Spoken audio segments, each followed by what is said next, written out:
Okay. How's your weather there? We are just coming out of winter, so it's a bit cold and warm at the same time. And given the nature of Melbourne situation, sometimes we have four seasons in a day. So yeah, it is not warm, it is not cold, it's just a bit in between. You're okay. You're joining from Canada, right? Sorry? Where are you joining from? Oh, from Australia. Oh, it's Australia. I don't know why I thought it's Yeah. Canada. Okay, That's all sure. right. No problem.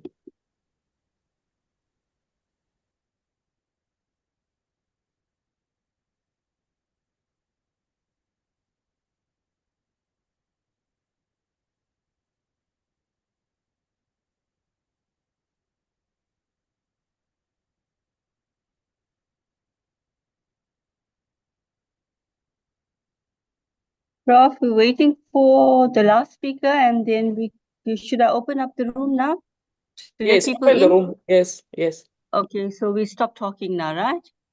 yes. Thanks.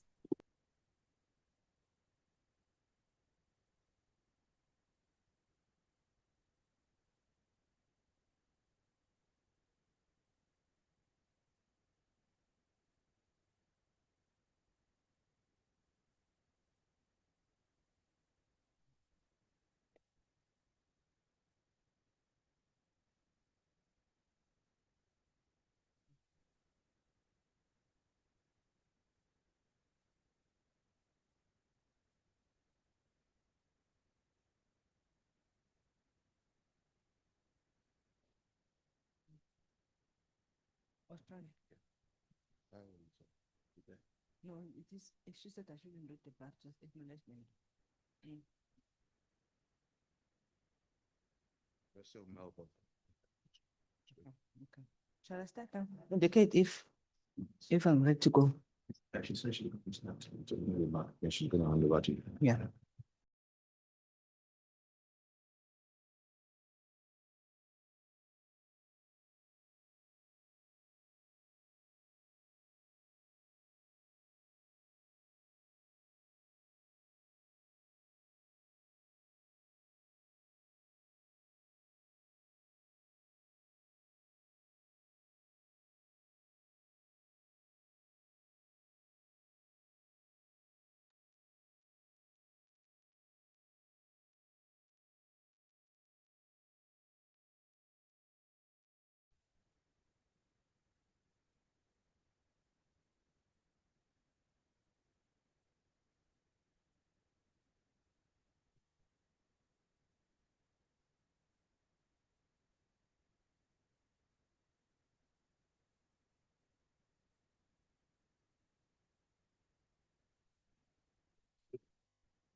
Good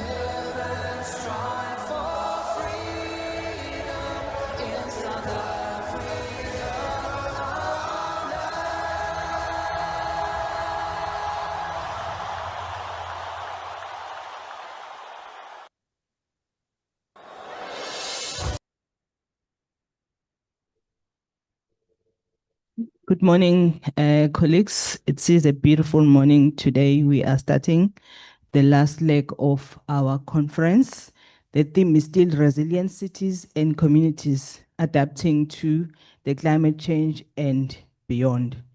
We will call upon our professor, Professor Hangelan Maketimisha Chipungu from the University of Natal, South Africa, KZN, to do an opening welcome. Over to you, Prof. Thank you so much, Dr. Zaki, and a very good morning to all the colleagues in the call and the one on site. As already indicated, I'm Professor Hangolani Hope Magedimisha Chipungu.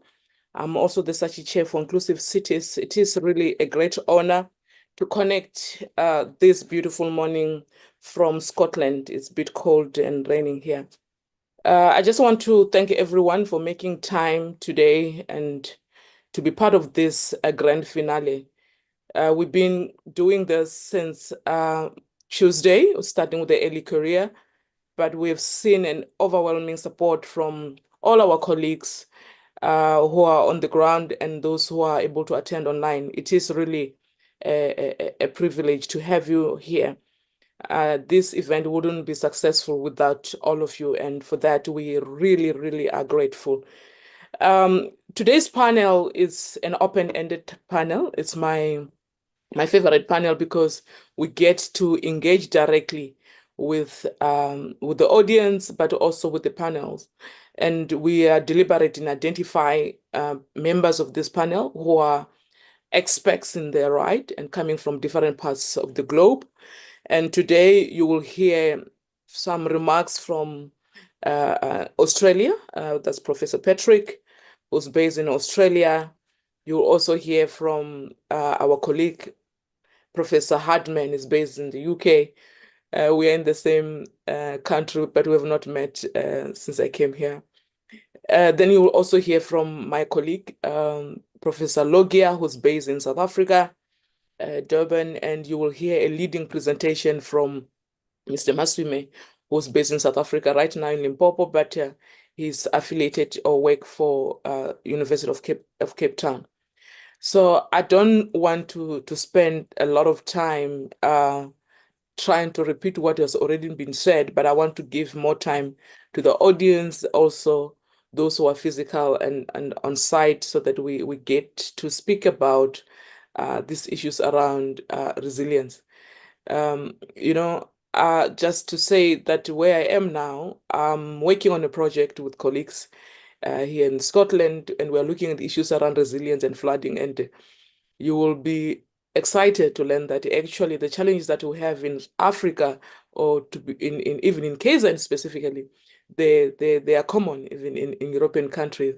Issues around the infrastructure, dilapidated infrastructure, which needs renewal, issues around maintenance are coming up very strongly. And this makes our case more compelling across the globe to say it's not just a South African issue, it's not just a KZN issue, it's not just a particular province or Western Cape issues or whichever case may be, but it is a global crisis and we need each other, we need to learn from one another. And we're going to use this platform today to understand. We're going to have Mr. Gundo, who will be taking us through the presentation, where he will talk around infrastructure, issues around resilience, and then we will engage from there. But suffice to say, just to see this event going on without me being on site, it's really excites me. That's how I measure success. You measure success by being a leader, but you don't have to be doing everything and able to let people run with the show without you being there. So, because this is a public office, we cannot have public offices which are dependent on the leaders, but we must put system in place which actually able to function with or without you. So if tomorrow Professor Magidimisha is not there, Sachi for Inclusive Cities activity shouldn't stop. And I'm very proud of the team and what they've put together, and led by both Professor Chipungu and Dr. Popola. Over to you, Zaki, you will be sharing for us today. Thank you.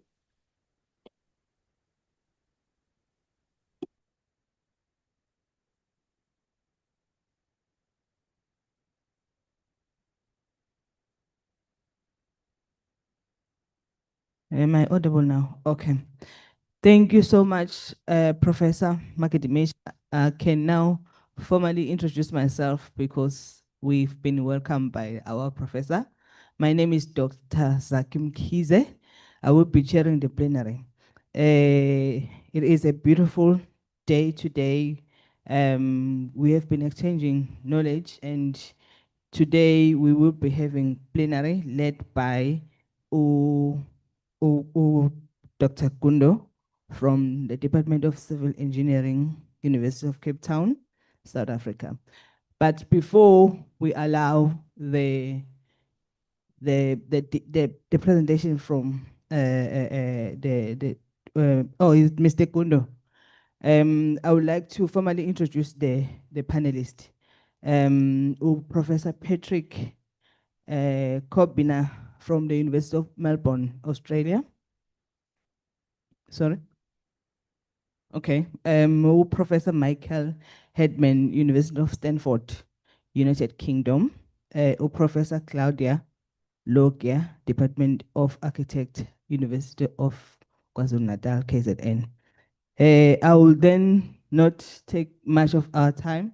I will then hand over to the presenter, Mr. Kundo Masiwane, to take us through to the presentation.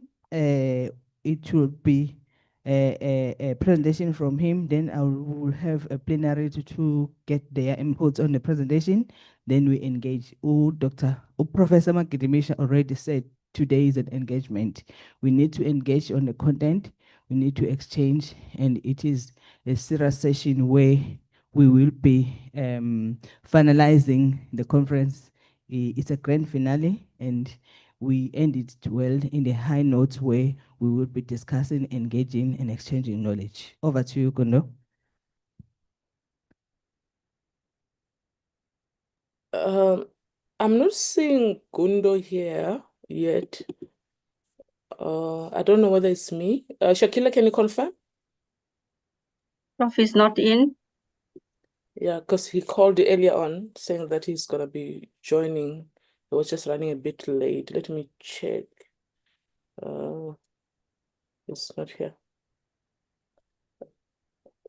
So, Doctor, he's not here. Maybe we can just start with some of the engagements when we're waiting for him.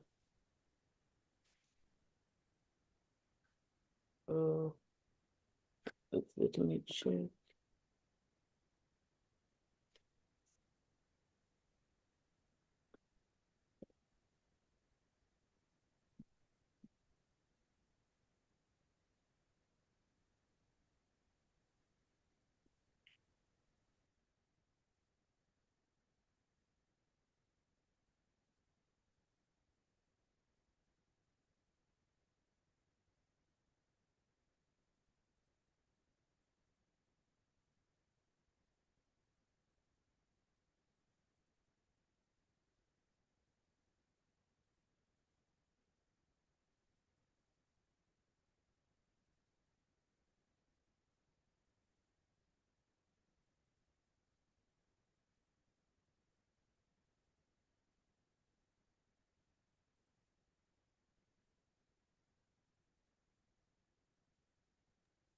Popola?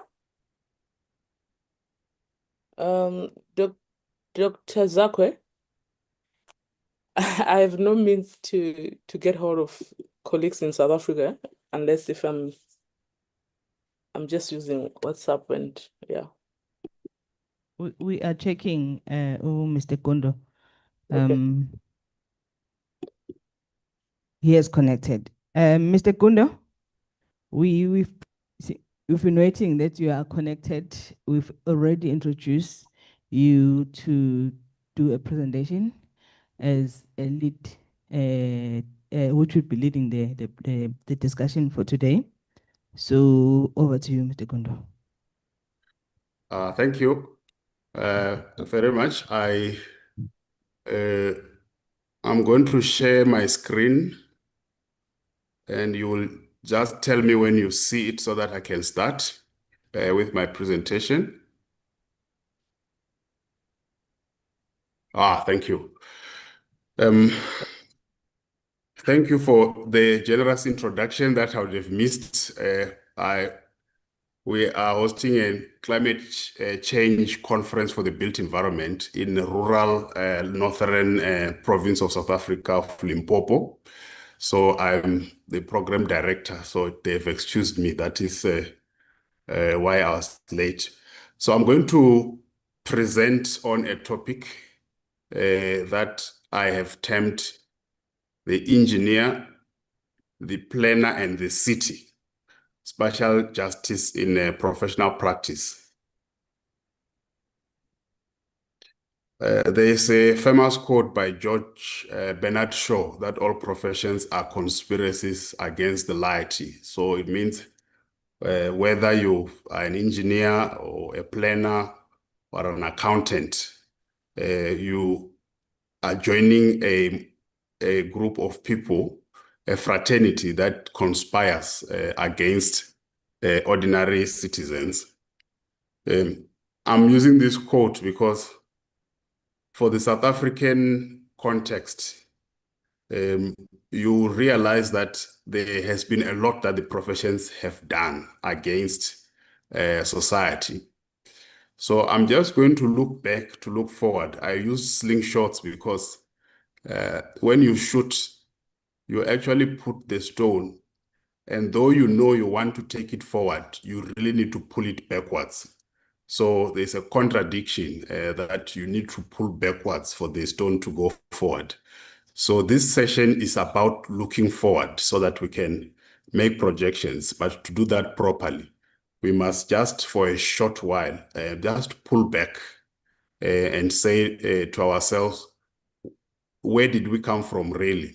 So this will be mostly based on the South African context, but I know that as academics, we are able to extract theories that will envelope experiences in other parts of the world so that we can come with theories that can be applicable in different contexts. So there was something called the Native Areas Development Act of 1948 in South Africa. What that legislation did was there was a realization that there are certain infrastructure provisions that will need to be taken to the local communities and to the communities that would otherwise not have been prioritized by the government. For example, when there was the Spanish flu in 1918 until around 1924, the government saw that to provide sanitation to the newly established townships of Langa, where people had been moved to, will help because they work in these towns as gardeners in the suburbs, as cleaners in the kitchens.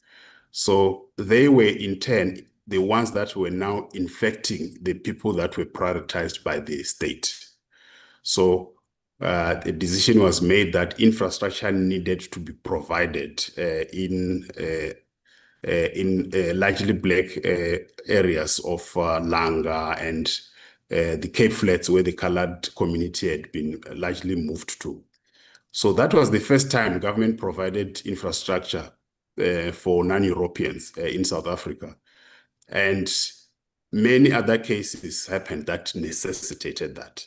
So that act was the culmination of about 40 years or 30 odd years of doing that. They needed to formalize it. But in formalizing it, they decided that because we are providing infrastructure to people who will not be able to afford it, we must make it cheap. And in making it cheap, water, for example, there were so much, there was a lot of leaks to the point that a bill in Langa for water for somebody who would have been earning 50, 60 rands could come up to 300 rands, which was higher than the water bill in the most expensive suburb in Cape Town. But it was expensive because they cheapened the material and there was a lot of leaks. The next one was the expropriation bills. The phrase that South Africa does not like is expropriation of land without compensation. It actually came first through the National Water Act, where they said if government needs to use land and the land falls within the 7% that was reserved for Africans, that land will be expropriated without compensation. So that was where the term was used. So a lot of expropriation bills related to infrastructure came into place that would supersede all the town planning schemes that would have been there and so on. We also had a differentiated system where if you are doing infrastructure in a township, there were certain regulations that did not apply. So it gives you an opportunity to put infrastructure the way you see fit. So the standard minimum requirements and so on for the width of the road, for example, they did not apply. But the consequence of that was that in some places, fire trucks cannot get there, garbage trucks cannot get there, the garbage gets blocks the pipes that have been built, and those places until this day are actually associated with storage flowing in the streets and uncollected garbage. And an impression is then created that the people themselves do not appreciate their surroundings, whereas the truth is that the garbage truck just cannot get to where it's supposed to go. So that had an impact. The other thing is that across the African continent, riparian rights of access to the river were a completely unknown concept.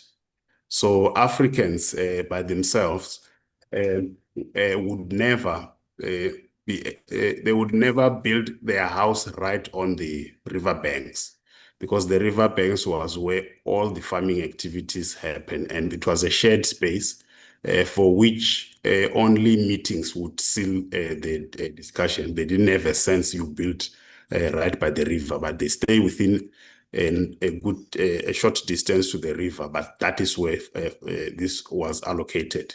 So when the Western system kicked in, then they didn't have access to the river.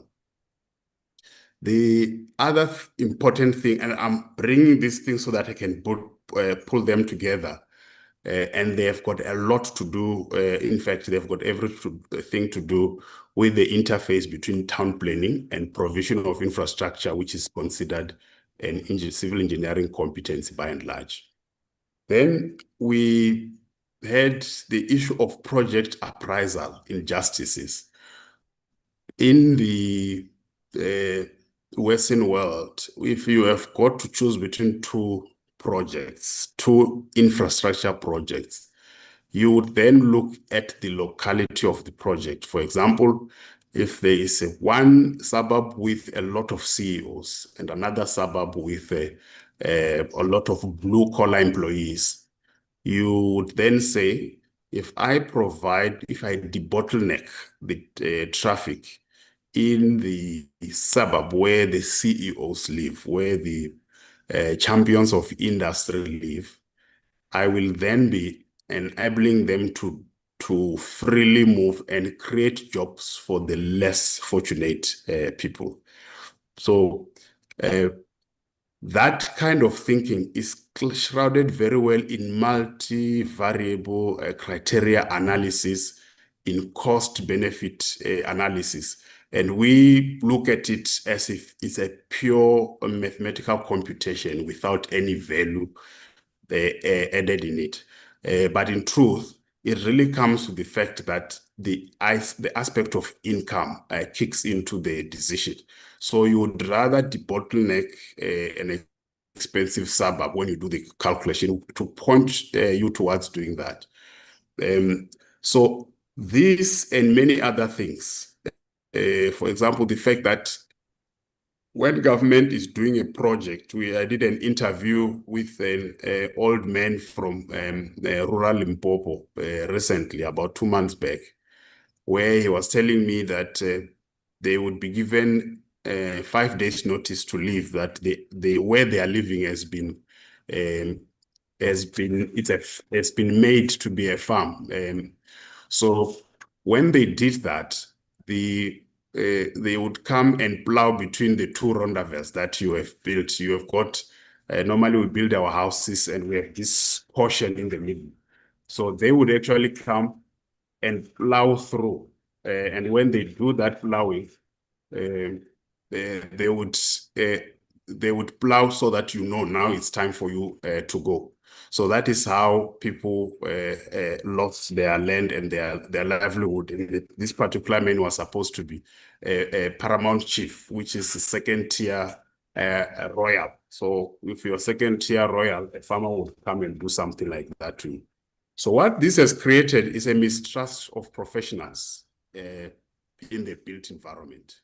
So when I was working as an engineer, as a city engineer in the south of Johannesburg, I started noticing that when I go to address people in the township, my technical knowledge was not important to them, because they knew very well that it was the engineering profession that that allocated them poor quality infrastructure for many years. They are the ones that would come and build a road without giving them notice and say the land has been expropriated. And in fact, in South Africa, when that was happening, people didn't know who government was, because they send a very junior person, mostly somebody who even comes from your community, who looks like you. And he will clearly tell you that he's just delivering a message without being able to tell you exactly who has sent him. So a culture of then choosing infrastructure that we know this belongs to the government, but we don't know who government is.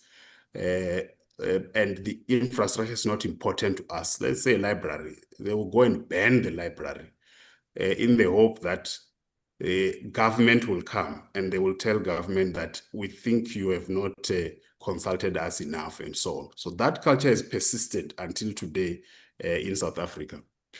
Now, if we look at a critique of project economic appraisals, there is work done by Karl Martens. What Karl Martens did was he identified a number of towns in Europe that for 100 years ago, thereabout, they were some of the poorest neighborhoods.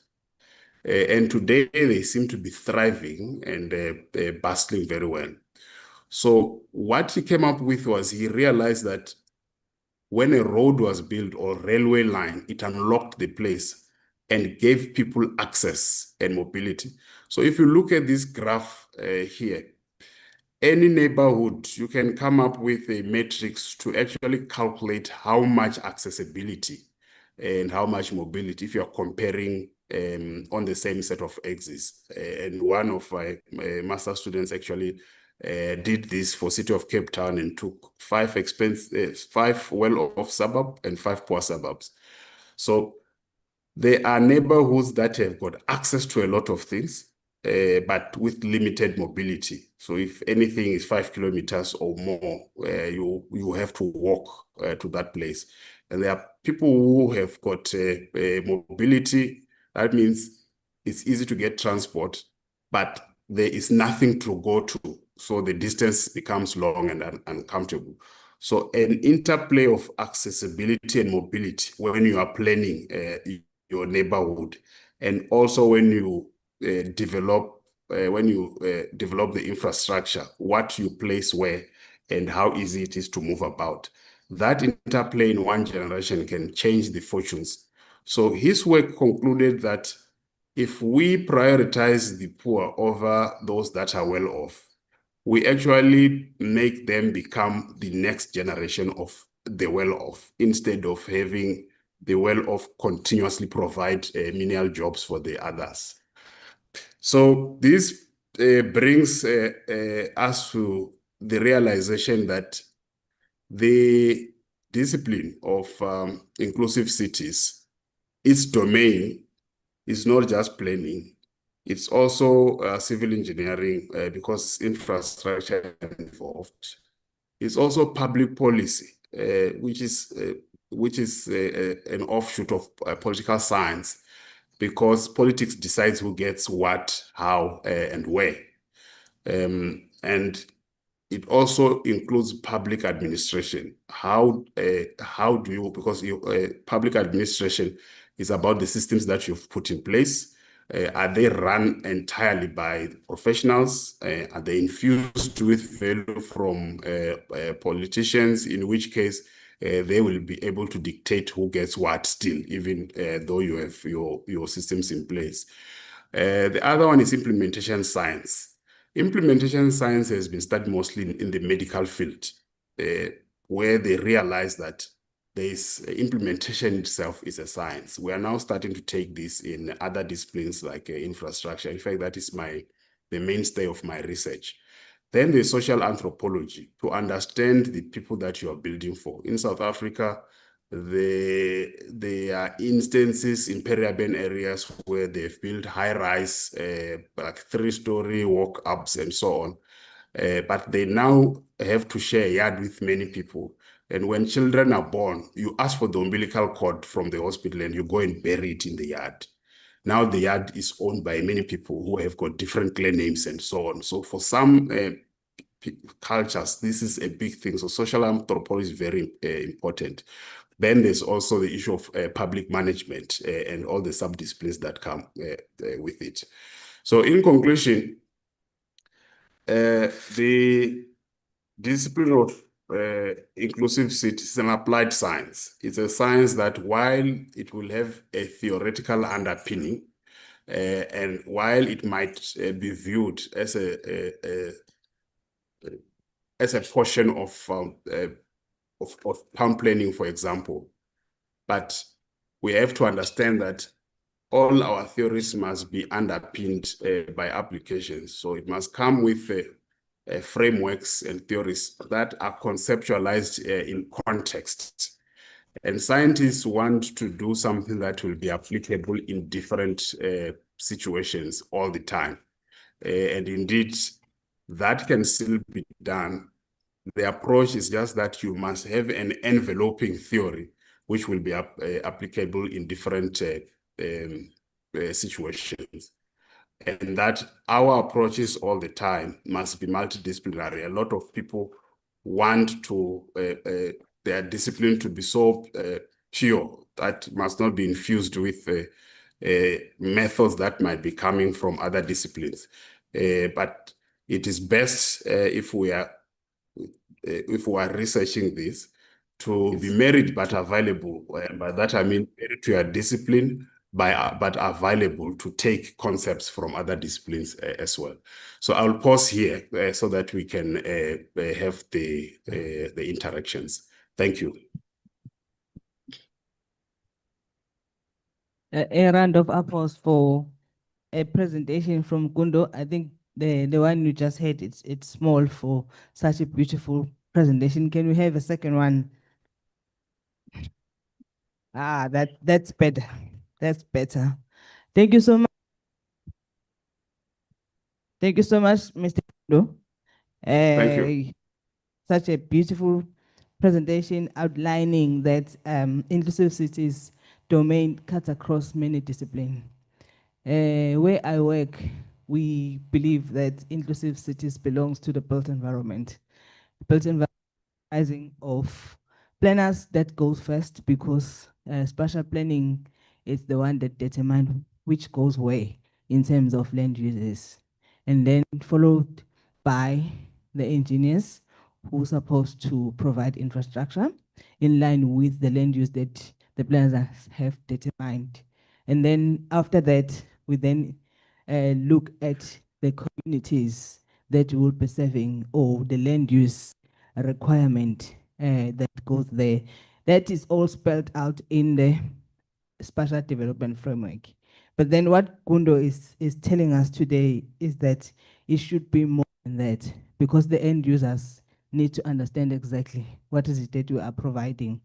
He made such a critical example to say, when as an engineer go to communities, they don't accept him.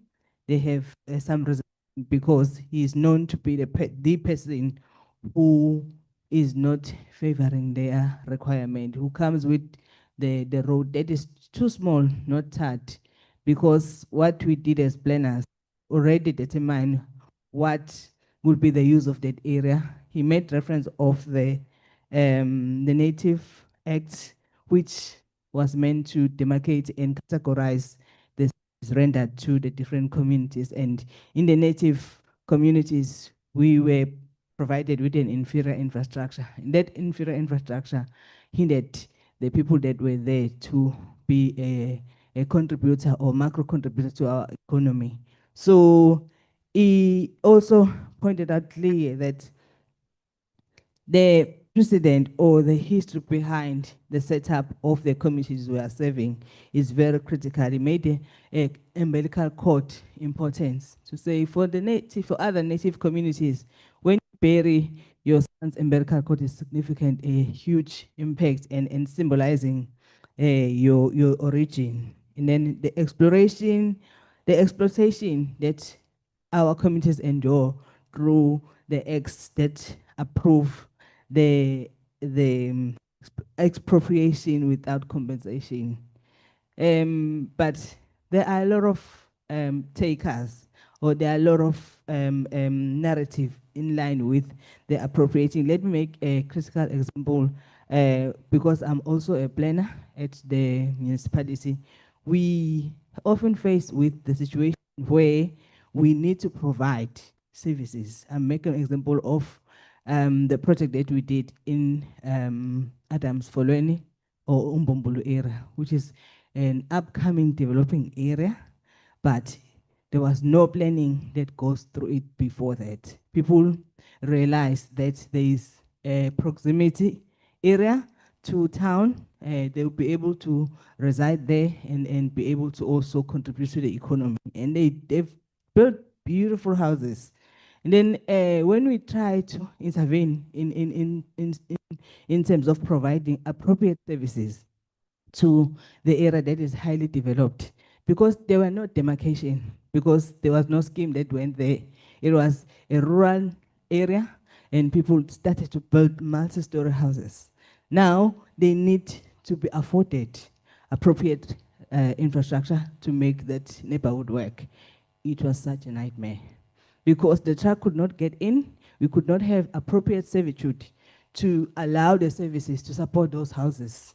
So some of the things that we do as well, we need to be very upfront in terms of mobilizing or communicate the importance of planning to the communities, so that when they allocate sites, they know exactly what, when you allocate sites, you need to allocate in such a way that it will be able to allow infrastructure to go through because of the benefits that it has. And also try to redress the imbalances that people have experienced before. I like the closing remarks that Ukondo closed with, to say inclusive cities domain cuts across all sectors. Before I go further and further, because I'm not a presenter, let me take a word and a contribution from the panelists before I open the floor, so that they also have their take. I'll give each 2 minutes of remarks. I'm trying to go through my program here so that I see who will go first.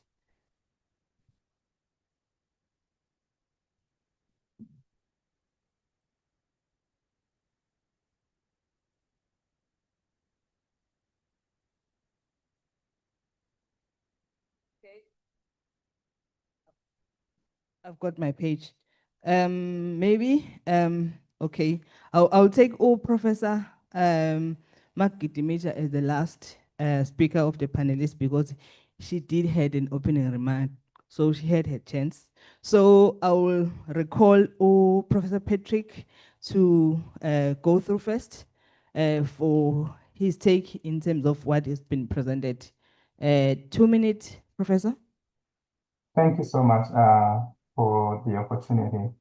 And I would also like to emphasize that Gando made very important point establishing the importance of inclusive cities drawing on various disciplines. I would add a bit to that in the context of our own understanding of what inclusive cities are within the context of building resilient cities. It is important, as Gando mentioned, that we have a multidisciplinary approach towards building or developing inclusive cities. But I also feel that as professionals, we should also recognize the importance of understanding the positionality of the community. Because as you indicated, I mean, the community has to understand, for example, the essence of open spaces and other land uses that we create for them.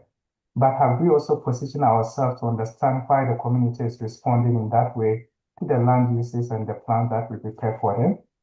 So I feel that, and this knowledge that I'm sharing is based on my experience, basically across West Africa and here in Australia. I feel that in many cases across many African countries, we do not tend to understand the perspective of the communities when we are planning with them.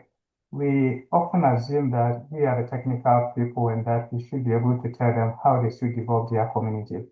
And that often generates into conflicts that result in either the mushrooming of informality or even conflict that leads to tensions within the community. So I feel that if we are supposed to create inclusive cities, the first point of contact for African cities is for us to understand what our residents really want and carry them along through the process of developing the cities for them. And we did a research in Kumasi in Ghana, and we found that many of the residents do not even understand the essence of planning. They just have no knowledge about why we should plan our cities when we have our traditional leaders leading us. Why should I come to the professional's office for approval or for technical advice? So if we do not appropriate planning to suit the needs of our people, we will continually have challenges in trying to create cities that are resilient in the face of these multiple global challenges. So the first thing that I would say is that it is important for us to acknowledge the position of our local communities in what we do. And the second thing is how we even educate the built environment professionals. Are we still relying on Western-inspired ideologies and concepts in teaching our communities and our young scholars and practitioners in terms of how to practice planning in African context? And I will basically end here in the sense that if we look at places like Australia and China, they have adapted planning to suit their local needs. But in places like Nigeria that I've worked for some time and Ghana that almost all my research is based, they continue to rely heavily on European or Eurocentric patterns of planning. And the end result is very obvious. We haven't been able to adequately manage our cities as expected. So if we focus on the training program, the planning curricula that we use to train our young ones, and also understand the perspective of our local communities, then we can be better positioned to advance inclusive cities ideologies and even interventions across our cities. Thank you. Thank you so much, Professor Patrick. I'll take the floor later. So just have your question to the panelists, just write it down. Then after they all have their take on the presentation, we'll then take a discussion. So I would like to call a second panelist to also contribute or have the reaction to the presentation from Mr. Kumbo. Professor Michael Hedman, if you can have your contribution. Thank you so much. And just to say that fantastic presentation and completely agree with those themes that have been picked out and also by Professor Patrick as well. Within the 2 minutes that I've got, I wanted to, I guess, focus down. I mean, there were some really important points there about working outside the silos and collaboration and enabling things like inclusive cities. And I loved what Professor Patrick was talking about with regards to creative engagement as well. And that's something that we experience a lot of in the UK, where there are issues with perhaps a misunderstanding or lack of active engagement by particular communities with our planning processes and our system as well. Going back to Mr. Gundo, I think there was a really important point there around mistrust, and I felt it was quite powerful, those case studies that were given with regards to where that mistrust had come from in certain cases. And I see synergies there with what's happening here. We've had that around, green interventions in cities where there's been very much a surface level approach taken historically, and they've failed subsequently, particularly in deprived areas, leading to that mistrust with not just the planning system, but developers and other actors who are involved in enabling this idea of an inclusive city. But I also liked what Mr. Gundo was talking about with this idea of more radical, progressive planning and policy as well, and perhaps how we need to translate theory into practice. I'm quite hopeful in the UK. We've had recently, in the last year, some quite powerful planning legislation coming through that aims to tackle that example I just gave around the green issues and that mistrust that is come up quite a lot. Biodiversity net gain is a new piece of legislation here that now is a piece that developers, when they're going through, they have to adhere to, and they have to make sure they're not just doing that surface level approach, but there's actually that more longer term plan to this work that's going on, this more explicit engagement with the more diverse range of communities as well. So there is hope moving forwards too. So a lot to unpack there. I'm aware that I've taken up my 2 minutes. I just want to say thank you again for that presentation. Lots of the really interesting themes. And again, that really powerful statement about how we need to collaborate, work together, work outside of silos to enable these ideas to actually become a reality in our cities. Thank you, Professor Henman. Can I move to Professor Claudia Loga? Thank you very much. Actually, my colleagues have just said everything, all the points that I made, that I would like to make. So from my perspective, I really thank you very much, Professor, for the presentation. I really like your ideas of collaborating across the different disciplines. And I think that we should, in fact, rethink our professions. I mean, as engineers, as planners, as architects, we should understand that we have to basically co-work, co-create solutions with the communities. So we should try and put the community at the center of the problem. As I remember Dr. Verster made this point clear on the first day of the conference. And I think we should start from there.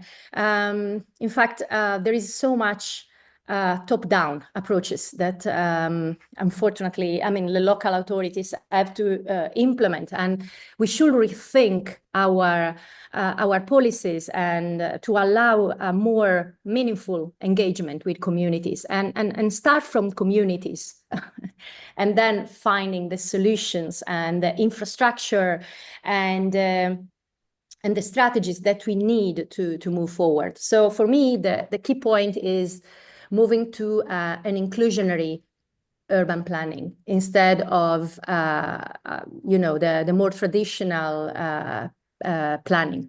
Thank you. Thank you, Lodia. Professor Makidimesha Chipungu, your reaction? Thank you so much, Dr. Zaki, and thank you, colleagues. So I think I like the presentation from Gundo, because what it does, then it reminds us about our responsibilities as different professions, but also our roles specific to do with the infrastructure. And very often when we talk about resilience and the climate change, we're talking about the impact that has on our infrastructure, which then as a result of that does affect people's life and livelihood. And I'm sitting here and I'm wondering that if we are to go with what we have just had this morning to say we need to work together, which is something I fully agree. What is the point of convergence? Where do we meet and how often are we talking? Are we talking to one another? Are the engineers talking to planners when they're putting the infrastructure in place? To make sure that the plans that are in place are resilient. So obviously town planners will come up with a layout and subdivision which spell out how you should arrange your land uses, and then engineers will come up with the infrastructure. Now, the combination of the two professions, and I'm deliberating, focusing on these two for now, does speak volume of whether we're going to end up with resilient cities or not. And this is notwithstanding that we have other profession, environmental, which are called sister profession, which are equally linked to what we do. Now, I don't have much of an input, but more of a thought-provoking questions and also directed to the panel to say, are we talking enough as professional, and are we working together? Professor Patrick mentioned that we need to bring on board the communities, which is something I fully agree with. But maybe before or in the process of including the communities, at what point are we talking ourselves? Because if we cannot talk to each other, it will be very difficult to convince the communities. And that's why Mr. Gundo was rejected when he went to meet with the communities, because people, they want a resilient city which is functional and which is out there. So the question is, how do we design these resilient cities? And also it will be very interesting to learn from both UK and Australia to say, how are they responding to these issues? How are they being affected by issues around resilience? And there are issues of cultural connotation that Gundo made mention of, to say, in South Africa, we have problem in terms of kind of traditional kind of norms and way of doing things in terms of when we're building houses. But in the UK, what's going on? What are the strategies in place dealing with climate change? But also, how are you making sure people don't die? Like, is it because your drainage system are working, your infrastructure is more stronger? Is it because of early warning systems which are more functional? And in closing my submission, I'm here in Scotland, I indicated earlier, and just a day later I've arrived here, I received a notification alert. I was telling my colleague, and says that they were doing a drill in terms of emergency, and I was asking myself, when did they get my number to able to put me into their database and able to communicate to tell me that if there's something, this is the path, this is how you're supposed to evacuate? And I was like, that's awesome. So I'm just wondering, is it the state of readiness which is helping them to not have many people dying?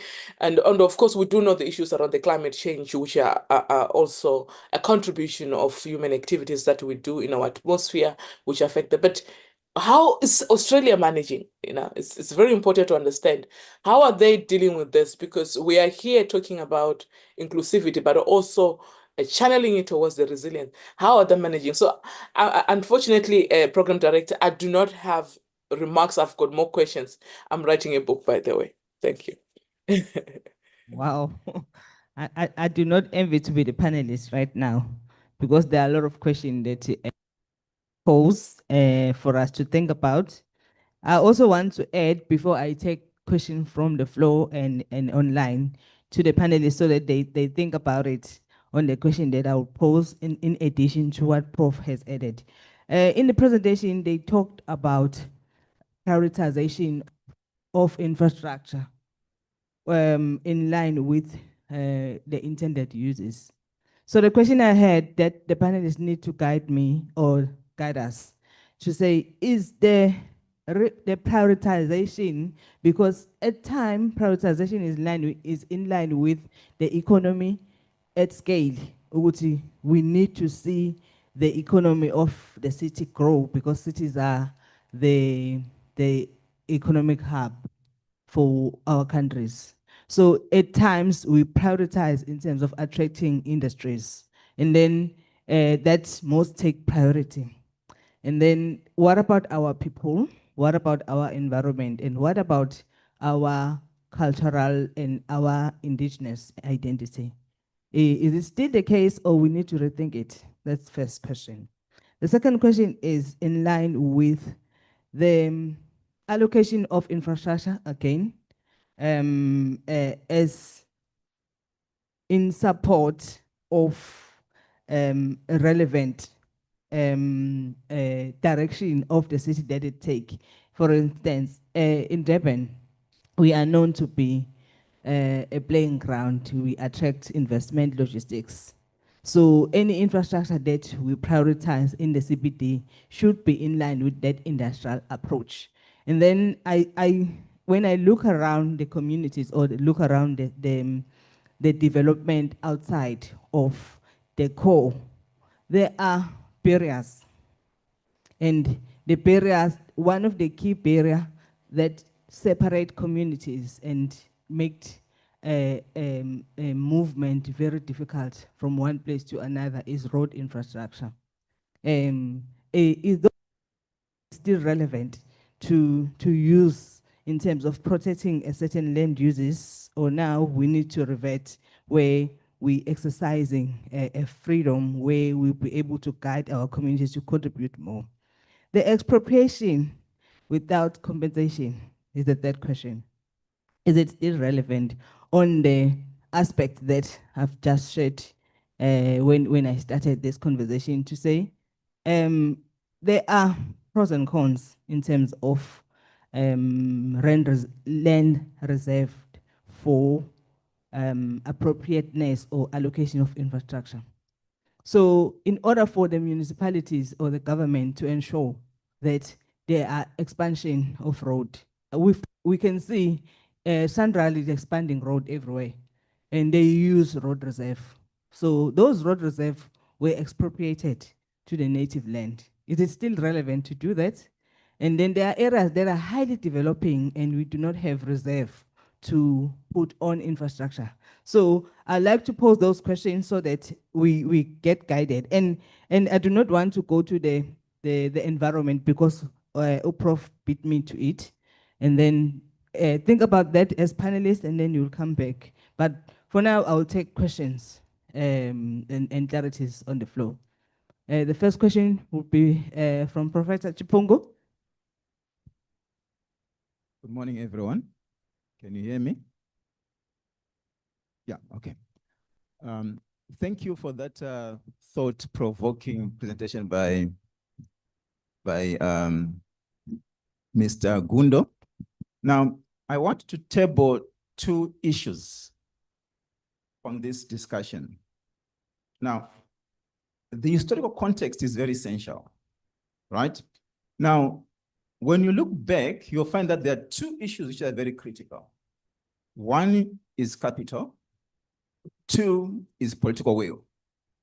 Now, when you go back and look at how the colonial apartheid government managed to build cities, they were driven by these two critical issues, right? And there was commitment on their part. They built cities for their own purpose. It was a stage for capital accumulation, and they made sure that those who resided in cities were able to continue contributing to that capital, right? And the benefits coming out of that particular contribution, of course, benefiting the few settlers, right? And at the center of that, labor was stabilized specifically to continue contributing towards that. Hence, we talk about the minimalist approach to infrastructure provision. Now, if we continue with that particular narrative, you will find that it still finds its way in post-apartheid, post-colonial governance, where the minimalist approach to infrastructure provision is still going on up to this day, even in the face of climate change, right? You look at most of these African countries, a lot of people are still staying in informal settlements. And we are even providing minimum infrastructure in informal settlements because the argument that we don't have money to build proper houses, we don't have capital. Now, what is lacking there is capital, isn't it? That's where the issue of now political will comes into play. Where is the will of politicians? You did mention that policy indeed depends on politicians. Now, if you go back to colonialism, apartheid system, they did have political will. That's why they were able to expropriate land and make sure that it benefits what they wanted to do. Where are we standing today? Are we going to leave people to stay in those informal settlements because they don't have political will? We are seeing capital in cities, right? Shopping malls are being built around. Roads are being expanded, but people are still staying in Kennedy Road there. Where is our political will? I'd like to believe that policies are not static. They're dynamic, and they depend on those in power. Where is political will? Thank you. Thank you, Professor. Any question on the floor? I would like to take 3 questions, then I'll look on if we have few more online. So this side. Thank you. My name is Gaetu Konzana. I would like to pose this question to all the professors, The panelists. the panelists, especially the last one. You spoke about people operating in silos as professionals, but I think the issue starts even with the body of councils. I don't know if these committees, do they work together? In terms of the South African Council of Construction and Project Managers, committees like EXA. I posed this question to one of the presenters yesterday, and I was not answered properly. I want to raise it again. Before we can get to the field where they are working, the body of councils, are they sitting together as committees? Are they talking amongst themselves? So that actually when they go out there, they show a united front before the professionals on the field could work. And are they talking to international committees like your BMI? I remember I was watching this, the Katrina hurricane issue, where they saw that actually in New Orleans, I think that was the second one, that for 2005, New Orleans, it was founded upon a place which it was not conducive to build. But then when they went overseas to check other nations, we have had the same issue, but they were able actually to prepare beforehand. They just went there. When they came back, they did not implement anything. So are they talking to the international guys? And if they are they bringing anything back home to actually execute whatever they've learned to other people? But the main question is, are they working together as the body of councils? Thank you. Thank you. There's a gentleman here. Sanbona, thank you. Igama Ubahlo kaMazeka.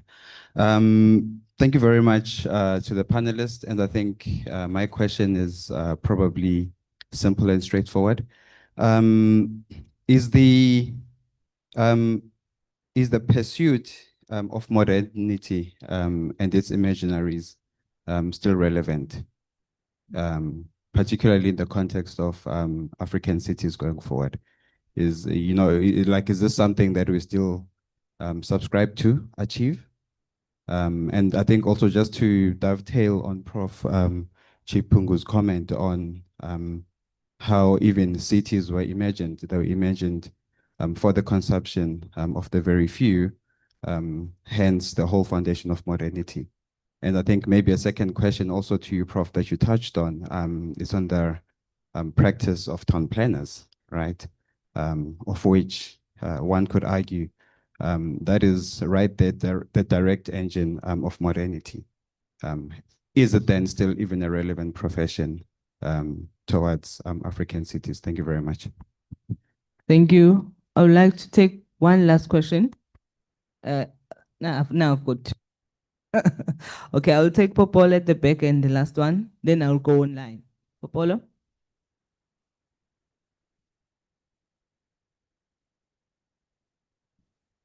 My own question is just it's a follow-up on what Prof was asking about the crisis between the governance of our cities and the provision of climate resilient infrastructures. And my own question is mainly centered around the facade that the politicians or the political office holders have created, that there's no money, we don't have the finance to provide this or that, especially as regards climate-related infrastructures. And I'm just asking the question, especially to Engineer Gumbo and also to Michael, to ask that, is this really a political issue, or rather a failed governance or system issue, that we have not actually understood the fact that we need to prioritize the financing of these urban climate resilient infrastructure? Or do we align, or do we agree to the fact that which Prof is trying to paint, that it's more of a political issue? Because I'm moving away from the fact it's not just political. It seems like even the system that is supposed to direct where we should go, what we should invest, how we should invest, where we should get the finance, the capital to invest on this climate-related infrastructure is not even there. So that's my own question. Thank you. Okay, last question from the floor.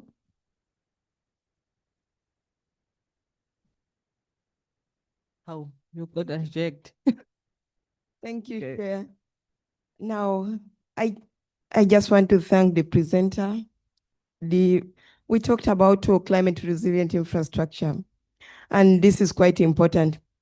But I just want to give a scenario whereby there was a project that was carried out by Cities Alliance, and they approached an informal settlement. And in that informal settlement, their preference was land tenure system. They're like, if you give us certificates of title, then we are safe to go. We don't need your roads, we don't need the water, we don't need electricity and so on. So I just want to know, how do you go about, because if it's a neighborhood is this kind of place whereby there is a lot of flooding, there is a lot of how do I call it, risks towards property and lives and so on. How do you deal with this kind of scenario when you want to make sure that there is a proper climate resilient infrastructure in this area? Thank you. Just to, I'll give you a chance to be the last one on. Yes, ma'am. Good morning. Thank you so much to the program director and the panelists, as well as the SAC chair. I'm going to reflect on the first presentation, which is on the interface between town planning and the civil engineering in the provision of inclusive cities, but it's more centered on the transportation accessibility as well as mobility.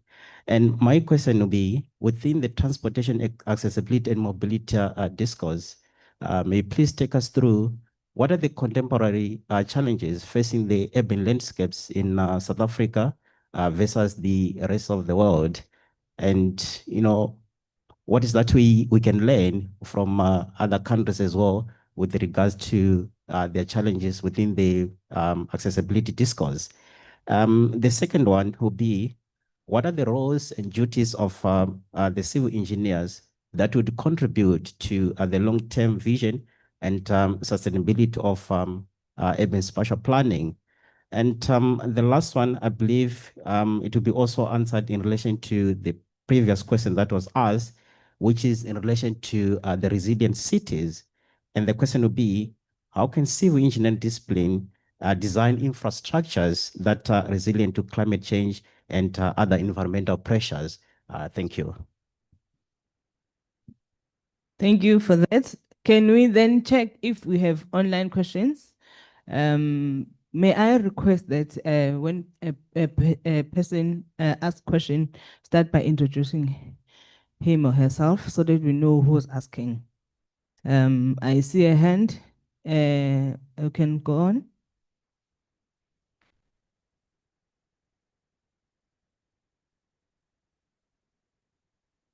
Okay, thank you very much. My name is Dr. Samuel Medaeshi from Nigeria.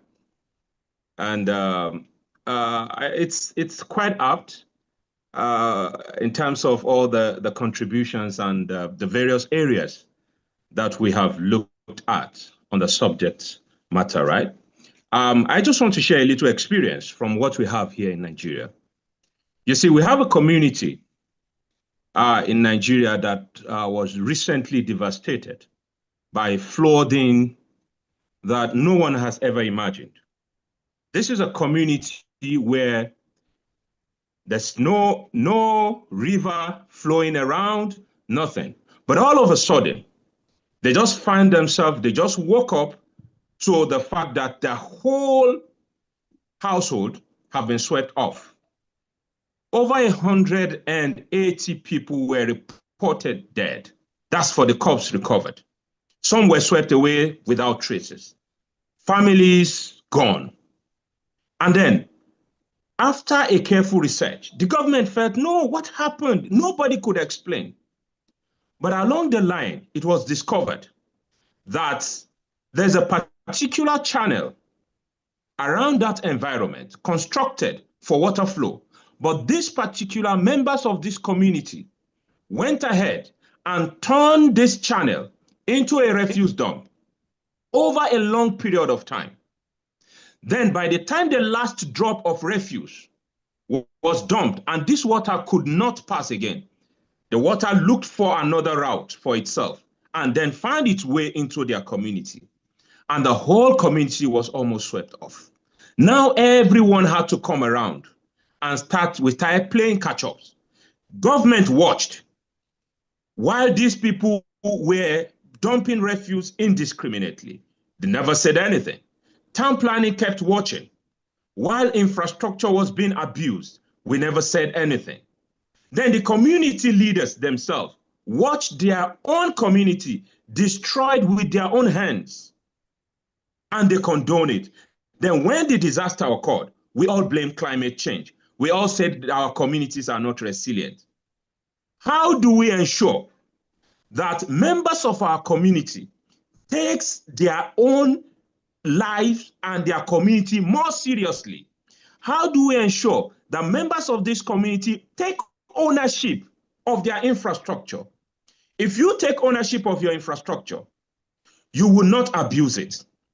If you personalize your infrastructure, you will not use it in a way and manner that destruction will come knocking at your door. I think these are areas that we need to look at.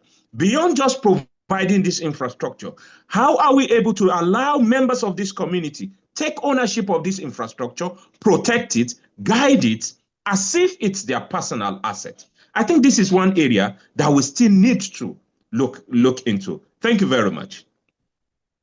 How do we prevent man-made disasters and take responsibility?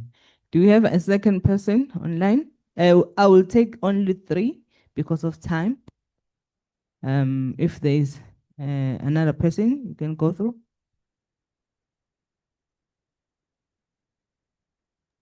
Chair, there's a comment on the chat.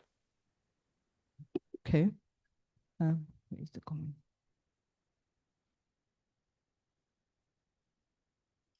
Comment on the chat.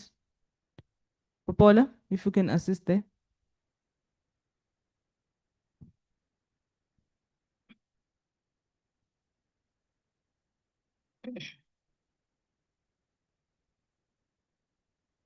All right, there's a comment by UKZN. Each municipality has to have a specific climate resilient strategy. There have been an impact previously with destroyed infrastructure, but government is not learning from history. I think that's not a question. She's just trying to respond to some of the queries that have been raised. Okay, thank you. I will then go back to the panelists to respond to the question and also narrate to the comments that were made by the House. Starting with Professor Mr. Gumbo himself. And then, yeah. If you wait, Mr. Gumbo.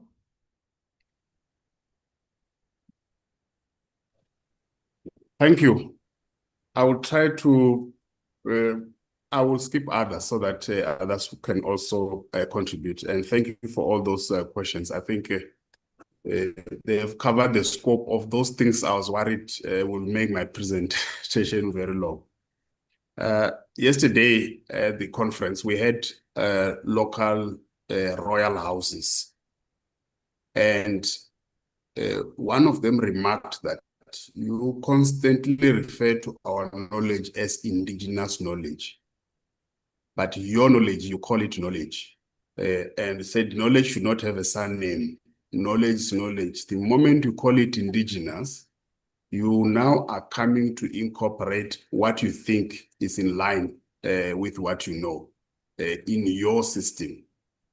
But you still say we must collaborate. When we are collaborating, come with what you know, I come with what I know. And there's been and the other thing that is coming up that we are realizing is that these chiefs, they know who in the village has knowledge on what. And it's not categorizing disciplines the way that we do. In my training as an engineer, there is no course on town planning. And I wonder how many courses that are in engineering town planners have, at least at introductory level. I believe that every engineer must have the basics of planning, but there's no course like that. And every planner must have the basics of geotechnical engineering or engineering geology or geohydrology to know how water sits under the ground and how the position of this city, or even just stormwater planning, there are certain places that once you are going to build there, the amount of effort you're going to have to put to fight with the water, it will be too much that eventually you are not going to win. They diverted a river in Durban, Umlas, and it went close to an airport which was used by Toyota, where all their cars, before they sell them, they keep them there, and it's at any given time you have up to 10,000 cars parked there. And when they were flooded, the cost was 6.4 billion rands. And Toyota got that money from the insurer. But the insurer then had to go to the government because they realized that the dam that they built as a barrier was not maintained, and there was dumping. So it's very similar to what Dr. Samuel Vediese was saying, that people actually dumped, and it costed 6 billion rands, which the government does not have. And the case is in court right now as we speak. There's a question about political will and the issue of capital, which Prof. Chpungu has raised.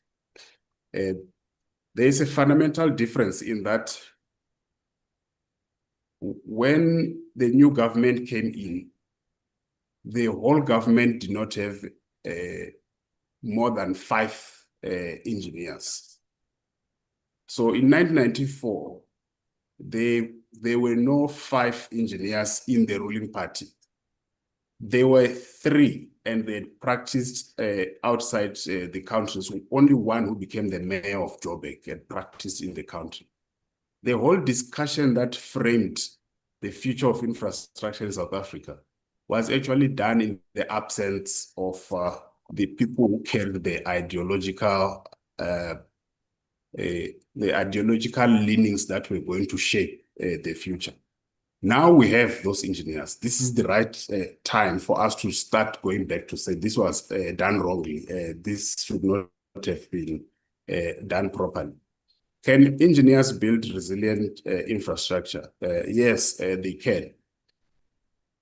Our challenge is in South Africa, the engineers are outside the government, consulting for government and coming to just do that road.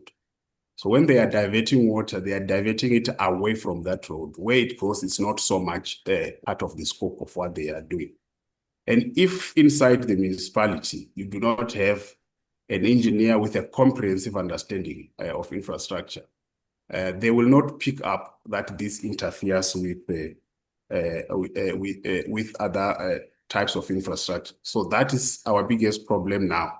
Limpopo province now has got 8 engineers in local government, and with 20 3 municipalities. We have more than 120 municipalities without a single engineer.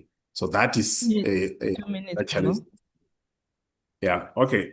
In conclusion, the issue of working in silos, the planners give a template, or we can call it a canvas, which the engineers draw the infrastructure on. So the synergy between the two is that at least before we decide what is to be built where, both must be in the room. I'm not sure how much in training there is collaboration. But if you go to South African municipalities, town planning is a freestanding discipline, and infrastructure is a freestanding discipline, each with a Section 57 manager or a manager reporting to the municipal manager. We only receive papers from the town planners to check if there is enough water to supply for this development that is being applied for. So while the collaboration might be improved in the academic sense, like we're doing now, the integration must also happen in practice. And I think that is important. Thank you. Thank you. Thank you for those. Can we move to Professor Michael Edman? Thank you so much. I'm hastily making some notes because there's been a lot of really interesting remarks and questions there as well. So much to unpack. I wish we had all day actually to delve into this in a bit more depth. But if I may, just to pick up on some of the points that were raised and go back to Professor Hope, actually, who was mentioning before around the UK. Huge issues, lots of synergies here with what's being discussed. Also within the UK context, we have a huge amount of geographical inequalities in the UK, particularly north-south as well. Professor Hope was talking about flooding particularly, and that's a theme that I think has come up quite a lot throughout not just these questions, but also earlier on as well. And, in terms of, I guess, trying to be successful in responses to that and creating more resilient communities and cities, that multi-agency response has been very, very important in the UK context. But again, huge issues with that still, and huge, lack of involving communities in some parts. One of my PhD students actually did some work to really show that disconnect between particularly some deprived communities in the north of England and responses to flooding there, to really illustrate the fact that there's a lot of work to do, a lot more proactive work to do to connect agencies to the communities and indeed to each other as well, whether that's planners or the environmental agencies and so on and so forth, and how we need more creative responses to educating and working with those communities. So a colleague online before giving a very powerful example of how do we engage communities more meaningfully, prepare them effectively as well. My PhD students at the time came up with a virtual tool to work in communities to alongside more conventional education programs to get them hands-on and to enable more resilience within those communities with regards to flooding. Just cherry picking, some other bits. There was some interesting points around prioritization before as well, right at the beginning of the questions. And I think that's something we're experiencing quite a few issues with here in the UK as well. Manchester, where I'm based, is one of the fastest growing cities in Europe, if not the fastest growing city in Europe. Completely, in terms of the urban form, completely changing what is one of the first industrialized cities in the world. Lots of historic heritage assets, suddenly skyscrapers coming up, and obviously that's leading to gentrification, huge issues for our communities as well. And there are concerns that, in terms of prioritization, that economic kind of output is the focus here of the cityscape, and you can see that. And I'd urge anybody to have a look at the issues that we're facing in Manchester. Very successful in terms of its expansion, population, but also again, those inequalities are only widening and people being pushed further and further out the city, and issues there around infrastructure and accessibility and so on too. And if I may, I don't want to hold the floor for too long. There was some really interesting points from the audience as well with regards to, I guess, the politics of climate change and politicians, and whether this is a more systemic issue or a bit of both, or is it more on that the political side? I completely agree with the colleague around that systemic nature. Yes, politicians hold a lot of power here in the UK as well. But the private sector, for example, and others, really, obviously, a long history there of perhaps not prioritizing elements of this, cost-cutting exercises, and so on. And I gave that example right at the beginning of where we've seen with SUDS and the green agenda as well, where there's been kind of a surface approach historically, and strong legislation, progressive policymaking is the only way forward to really nudge, if you will, those quite powerful actors to take a longer term vision, particularly with regards to climate change and the communities they're impacting as well. I'll pause there and bring my colleagues in, and we might come back to some of this afterwards as well. But thank you so much for those really fascinating questions and discussion points as well. Thank you, Professor Hartman. Can we move to Professor Claudia Loge? Thank you very much, colleagues. Wow, there is a lot to say. I think I would like to start from the point that was made by Dr. Madla-Lose. So how can we ensure that communities really take ownership of the infrastructure, of their own infrastructure? I think that's the point. I think, and again, it actually talks to what I was saying previously. We cannot really design infrastructure for the community, like treating them like only end users. In fact, they should be actively involved in the process of this design of the infrastructure, and they should, so that they really take ownership of that, and then and that will ensure that they make a good use. They are aware of the risk. They can actually talk to each other, and if something happens, put in place some kind of mitigation measures. So I think we really have to put, again, the communities at the center and start from them, instead of just keep doing this providing. So the role of in fact, the role of the municipalities, the government, should be not the one of the provider, but enabler. So enabling and giving access to the resources, but at the same time making the communities more resilient. In fact, we've been talking a lot about how to make the city more resilient, how engineers or a planner can design resilient infrastructure, but the real question is how to make the communities more resilient. Because if communities are not resilient, and they are not meaningfully involved in the process of responding to to these hazards and disasters, then we are failing. I mean, we are failing as professionals, because we are keeping providing solutions to problems that we are not sure, what they are really. So I really, and I also like the point of, the indigenous knowledge, and now we actually always separate what we call, in fact, indigenous knowledge from the normal scientific and common knowledge. And again, I think we should really try to treat this as more equally, inclusively,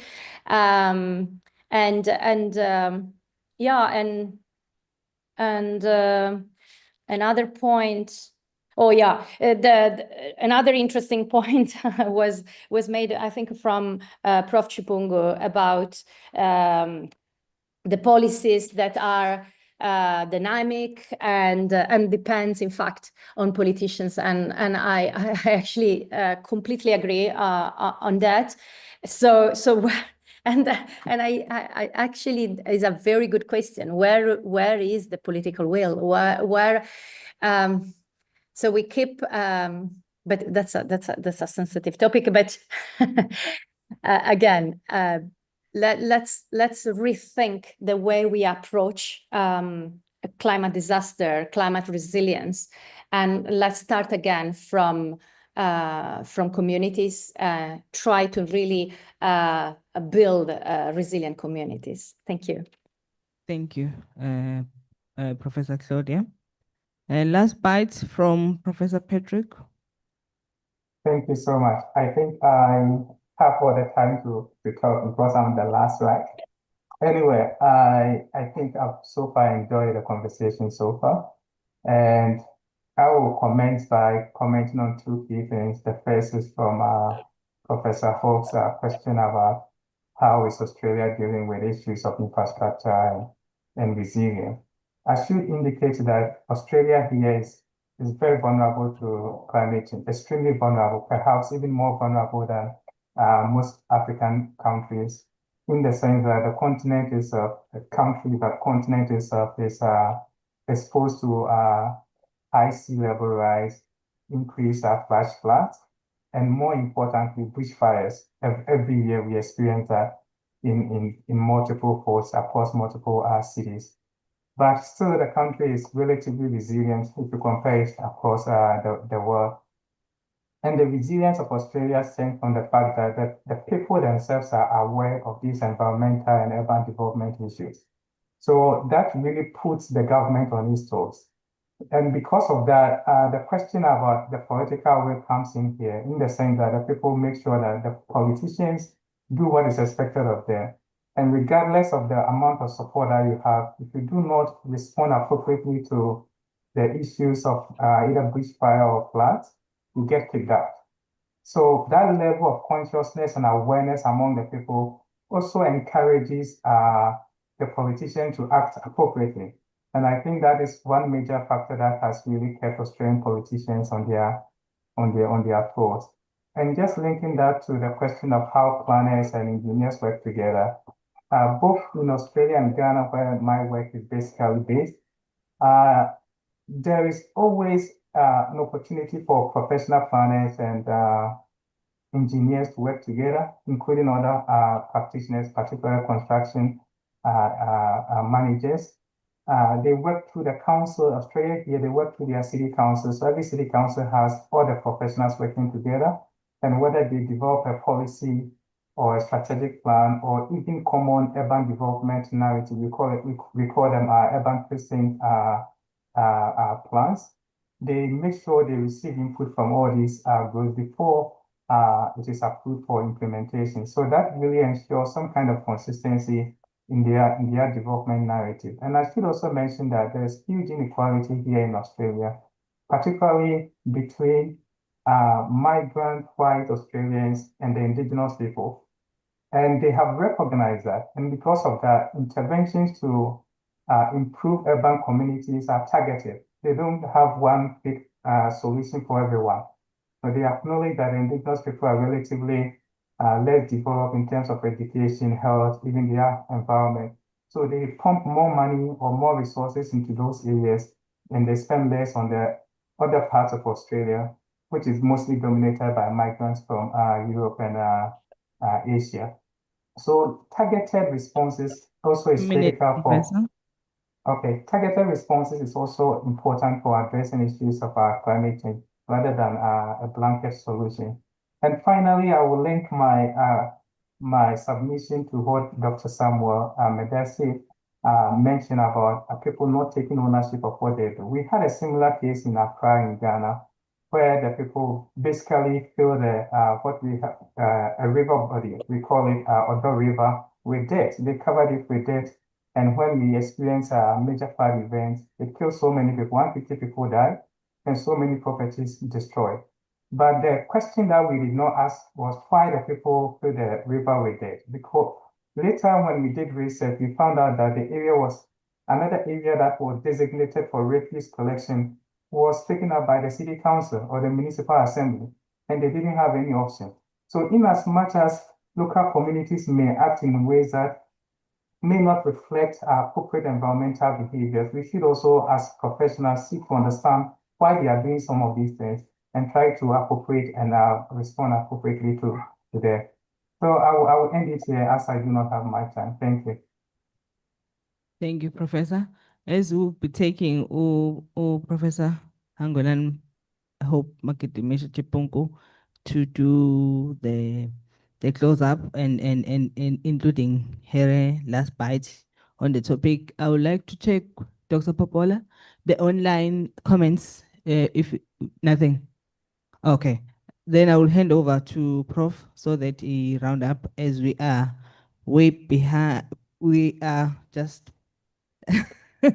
took the entire time, so we are running behind schedule. Over to you, Professor. Thank you, Dr. Zaki. I think comments has been attended to my colleagues, so I won't try to go through so that I don't waste time.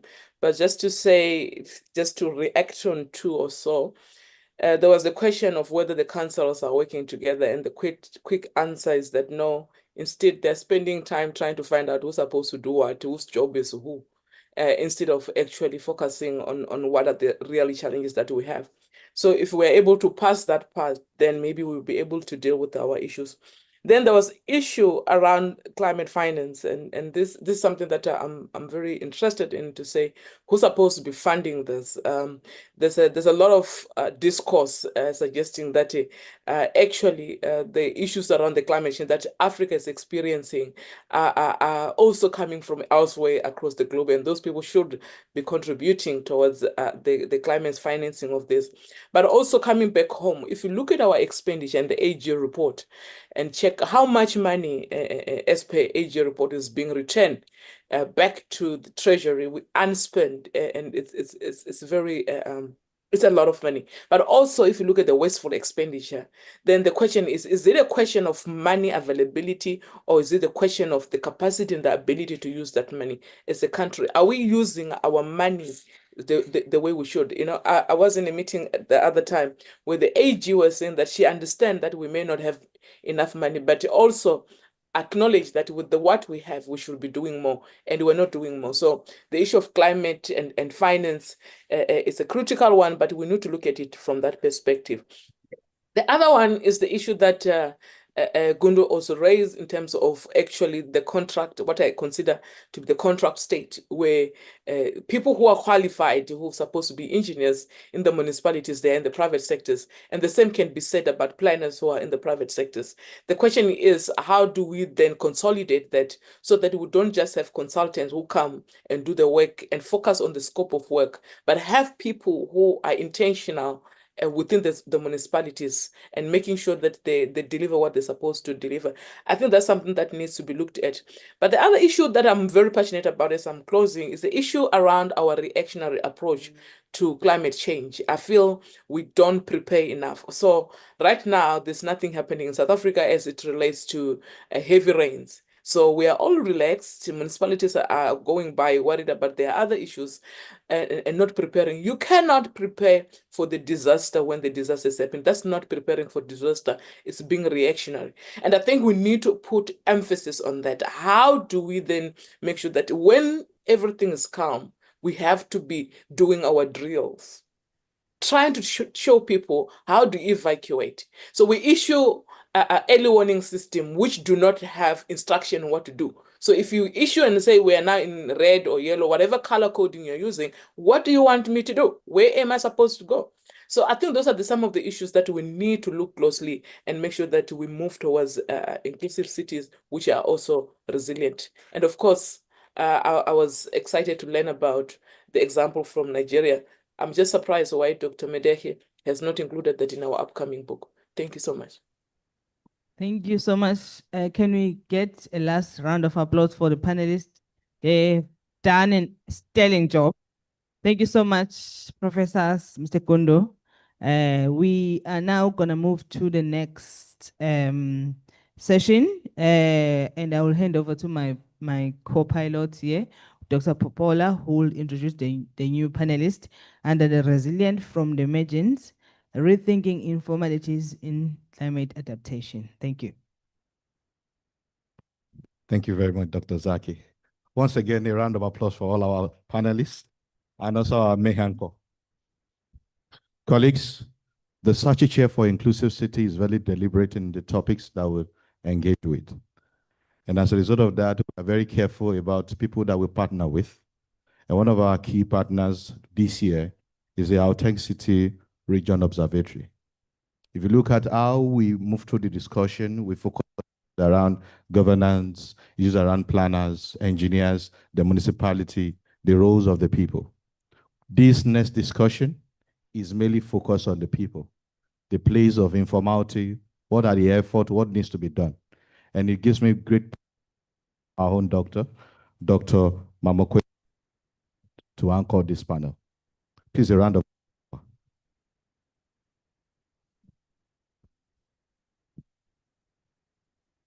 Thank you so much, Doc. Good morning, everybody. Those that are online and in the room, it is a great pleasure to be here. We are very excited about this panel. My name is Mamokete Mudiba, as I've already been introduced. I'm a senior researcher at the Gauteng City Region Observatory and a theme lead for the Inclusive Economies theme. Our panel is going to be looking at, it's actually titled Resilience from the Margins.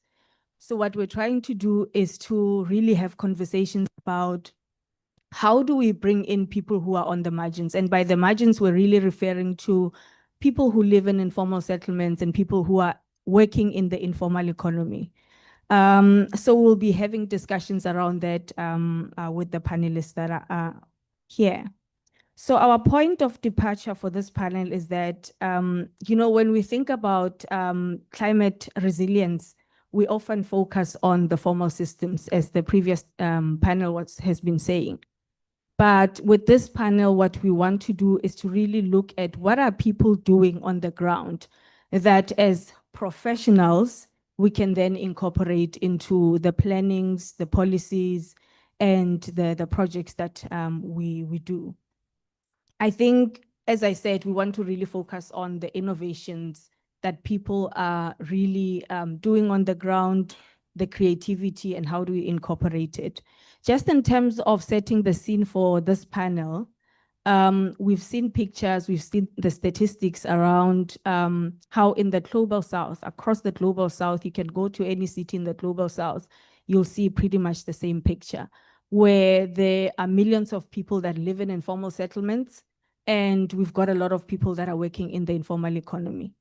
So these populations are mostly hardest hit by climate change events, as has been said in various discussions during the conference. What our panel tries to do is we want to challenge the dominant narratives around the resilience of people in these margins. And we actually want to shift the narrative from viewing informality as vulnerability. Of course, we do understand that people are hardest hit by climate change events, but we want to shift from that and actually look at informality as agency, as a site of innovation and creativity. And talking about, I was happy to see that Mr. Gundo spoke about the issue of multidisciplinary approaches. So bringing in different people to have conversations about how do we really move forward in terms of addressing some of these climate change issues. And so I'm happy to announce that in this panel, we've got a unique mix of voices. We brought together academics, policymakers, practitioners, community-based organization representatives to really have a conversation. So we're really drawing from a wide range of experiences as well as expertise. So just to briefly introduce my panel, first up, we've got Dr. Samgelisiwe Kanyile from the Gauteng City Region Observatory as well. She's a senior researcher and she is the theme lead for sustainability and just transition. Online, we've got Mr. Richard Dobson, who is an architect, author, and co-founder of Asiye Etafuleni, which is an organization that is aimed at bridging the gap between government, urban agenda, and realities faced by informal workers. I think his area of work is in the eThekwini region. We've got on my far right, Mr. Bahle Mazega, who's an urban practitioner.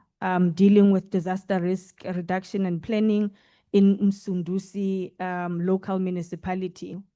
Online, again, we're joined by Caroline Skinner, who is the Director of Urban Policies Program at Women in Informal Employment, Globalizing and Organizing, that is WIEGO.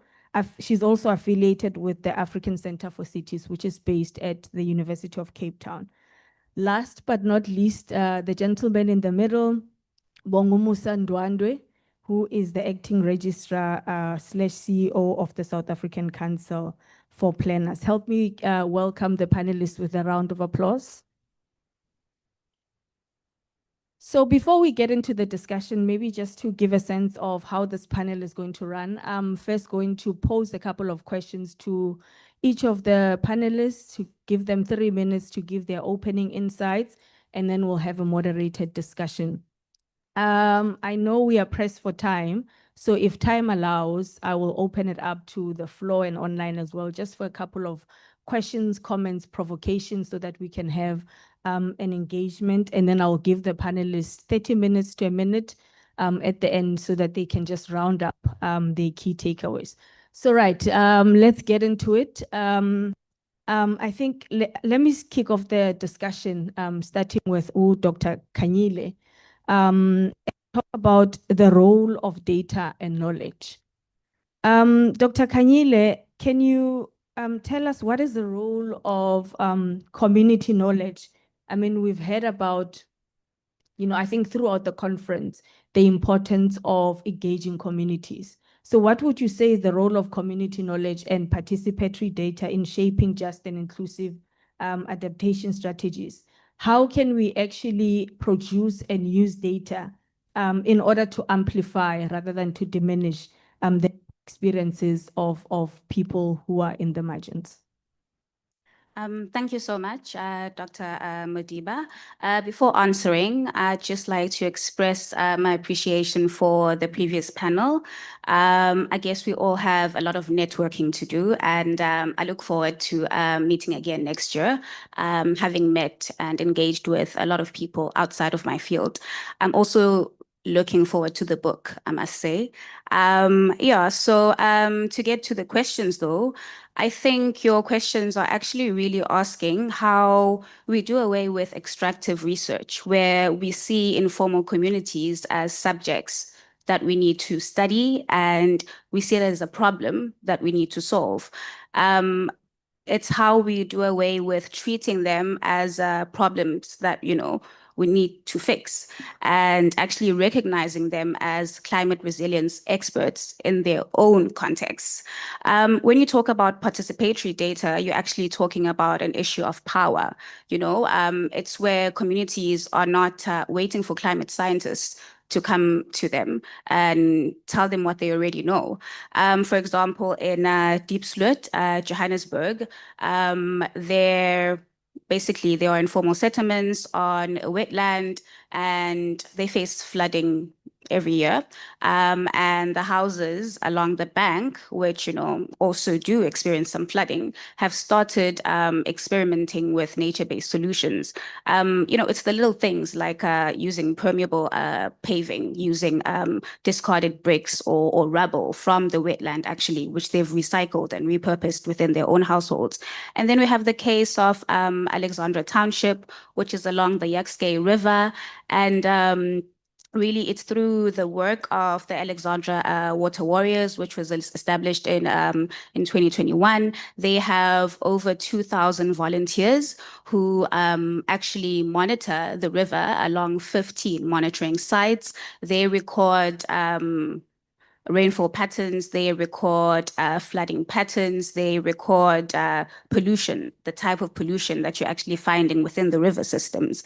And really, so that's a systematic data collection, like an initiative, which, us as academics and planners and other people who had maybe been to Alex wouldn't have thought of, but that's what the community is actually doing on the ground. So And the data that you actually get from the community is actually very detailed. They know which drains overflow, they know which streets flood and the sequence of flooding. They know which evacuation routes are actually the ones to use when you do have a crisis. And so this isn't only about local knowledge. It's really about getting data that is, I don't know, it's not about pitting different types of knowledge systems, but it's actually about saying that we should actually be working together because that data is actually very rich and it's often richer than meteorological data sets that you would get. So there needs to be a shift, and that shift needs collaboration. And it's not just asking what communities think, but it's actually looking at how communities can be involved and they can be in control of how their knowledge is collected, analyzed, and used. And for example, when communities are mapping flood risks, they often pick up things that,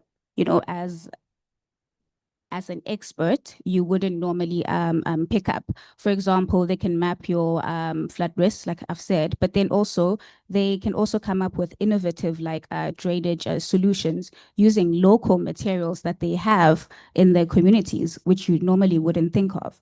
So and they also come up with, I don't know, solutions like local systems, which act as a climate insurance or systems like that.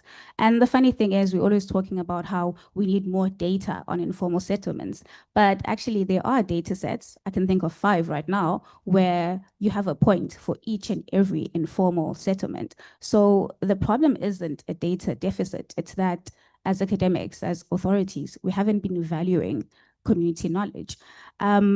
So at the core of this is really a justice issue where we're including marginalized voices, because the just transition is about leaving no one behind. And if we leave out certain knowledge systems and certain data, we stand the risk of perpetuating the inequalities that we are trying to do away with.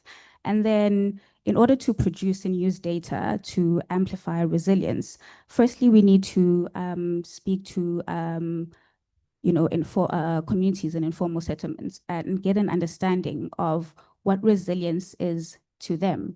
And then secondly, we need to stop cataloging the problems, but actually look at innovation on the ground and innovations on the ground. For example, the Alex Water Warriors have come up with litter traps. These are along the river and they're using recycled material. And at the same time, they have started generating income from actually waste collection. So that's a whole circular economy that would normally be missed by formal data systems. Another thing that we can do is to use accessible tools, of course. For example, smartphones for monitoring water quality, community mapping, counter mapping, because understanding of space is not necessarily uniform. And at the same time, we can also be taking photos to document environmental change. These are things that communities are already doing on the ground, and they're doing this for themselves, for community planning, not necessarily for us. Another thing we can do is share ownership of the data. So we share ownership of the data, but allowing communities to maintain control of their knowledge and the knowledge that has been generated and created, which means that they can use it for their own advocacy purposes. So that really, for me, is how we amplify because when we amplify and we let communities maintain control of their own data, we're actually including their voices in our formal planning processes, which actually means that for me, is what justice looks like, because then we're not leaving anyone behind and including all voices. Thank you. Doc, I think you've said a mouthful. Colleagues, I hope you're noting down your questions and your comments. She took a lot longer than I thought, so I'm gonna move on to the next speaker. I think before we even speak about the data and how to integrate data that is collected from these areas that we call the margins and the people who are on the margins. Let me bring Ubahle into the conversation and ask, can you share with us how informal settlements, perhaps that you've been working with in your capacity as an official in Msunduzi, how these informal settlements have actually been responding to climate risks and hazards? For instance, flooding, heat waves, how have they been adapting to such hazards?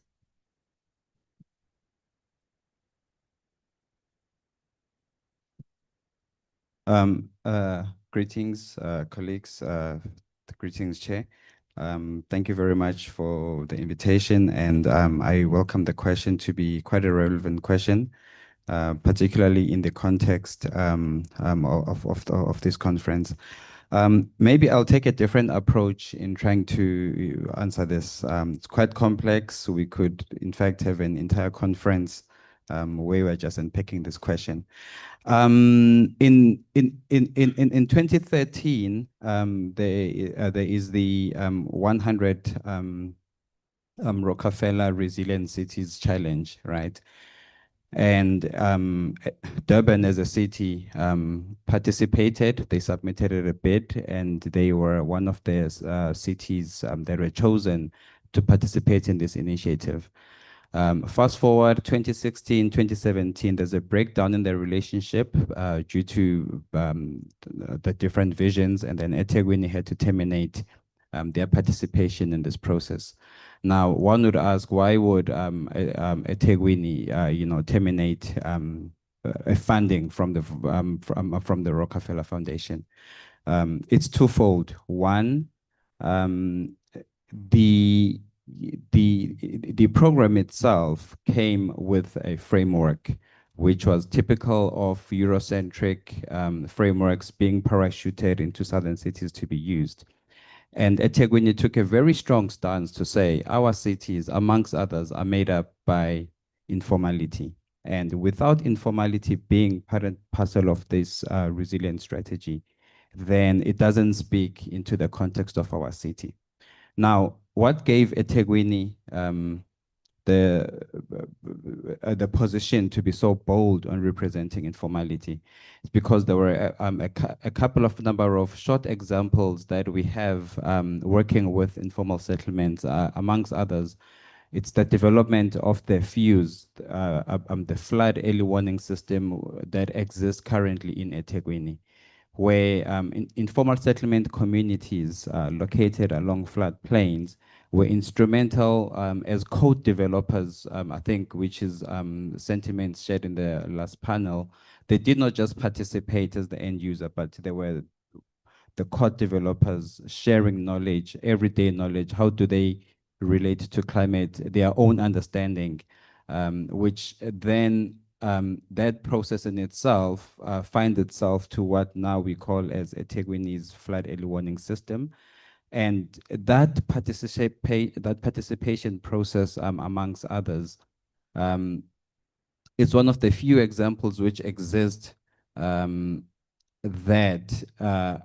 demonstrates when we collaboratively looking for solutions into issues that we are dealing with, and you are trying to ask these serious questions on how do we build resilience, how do we imagine a resilient future where all of us are citizens in our cities. Chairperson, I will end it there for now, and then maybe later, if there's opportunity to evaluate more, I will be happy to do so. Thank you. Thank you, Bahle. I think I am very fascinated by your example of the work that, as a municipality, you were able to take a strong stand in terms of saying, we're an African city, and in African cities, we know there's a lot of informality. So how do we actually, speak to people who are living in these settlements and be able to understand what are some of the issues that they're dealing with, and then work around, co-producing solutions? I think these are some of the things that we want to tackle as a panel.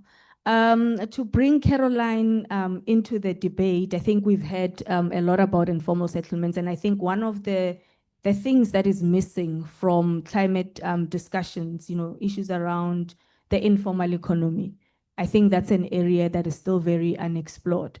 So it would be interesting to hear from Caroline in terms of, what are informal traders doing in the space to become resilient in times of climate shocks. If you can take us through some of the experiences.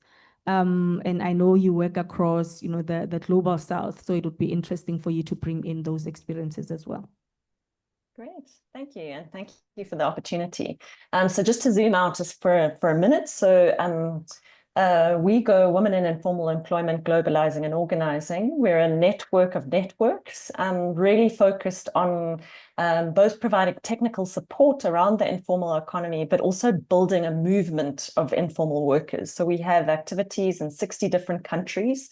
And just to reflect, post the COVID crisis, this is the current and ongoing crisis. So we saw that informal workers who are in the majority. So if we look at the statistics, 58% of all people who work in the informal economy. So although it's often framed as marginal, they are the majority, and they often live and work in informal settlements. So there's an overlap with the figure that is bandied around about 1 billion informal people living in informal settlements.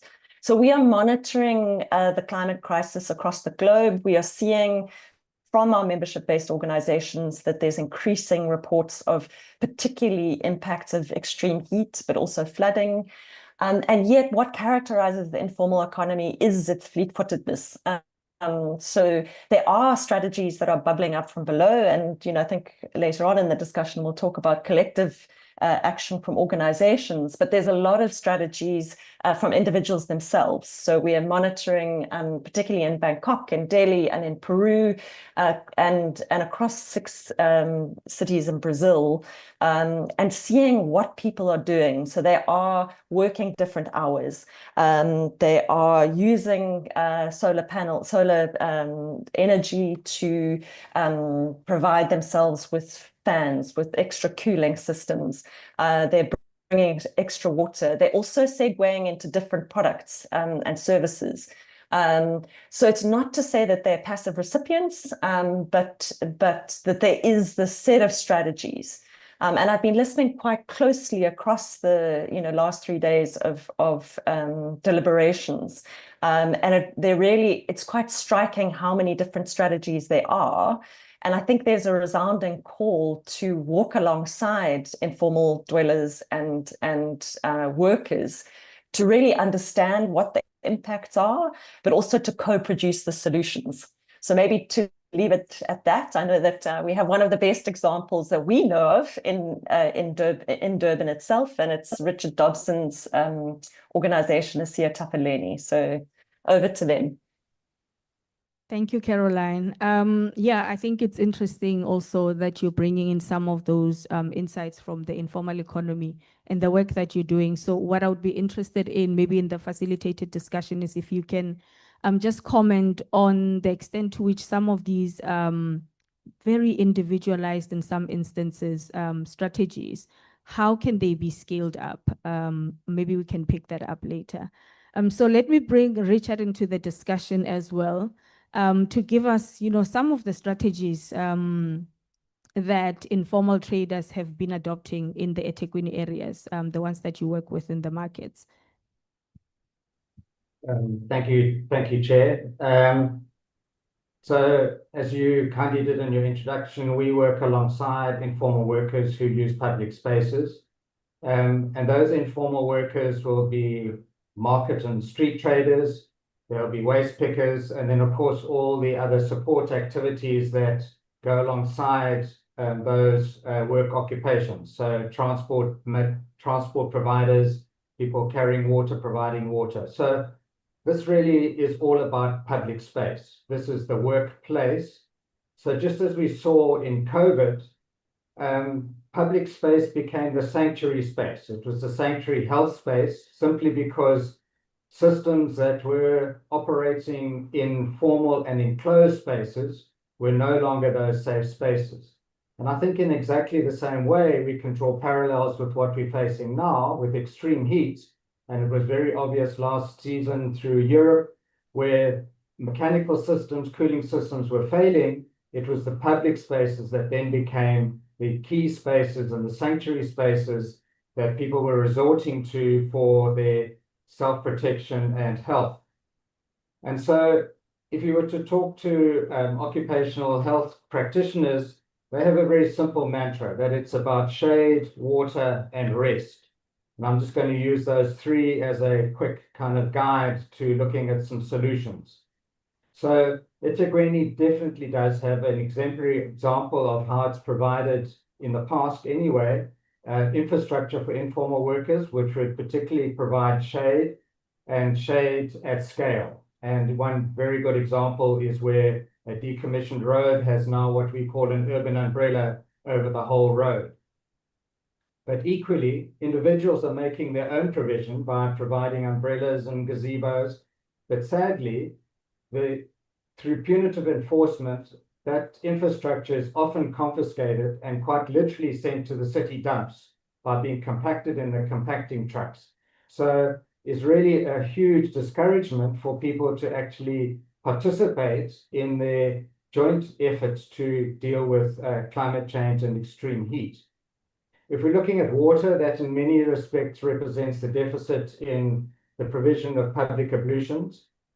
So yes, certainly that's the distribution point for water, but how can you encourage people to drink water if there are no ablutions for them to deal with the consequences of drinking the water? And so we have really harsh examples where people don't drink all day. Now that is really not acceptable and also even not advisable in extreme heat. So let's talk about some really concrete examples of how informal workers are responding. We have a program which we call champions. Those are frontline workers, informal workers who are being trained, capacitated in a whole range of activities. Health champions are the first, and those were risen up through COVID, but they are now being retrained and given supplementary information about how to deal with extreme heat, particularly those vulnerable with comorbidities.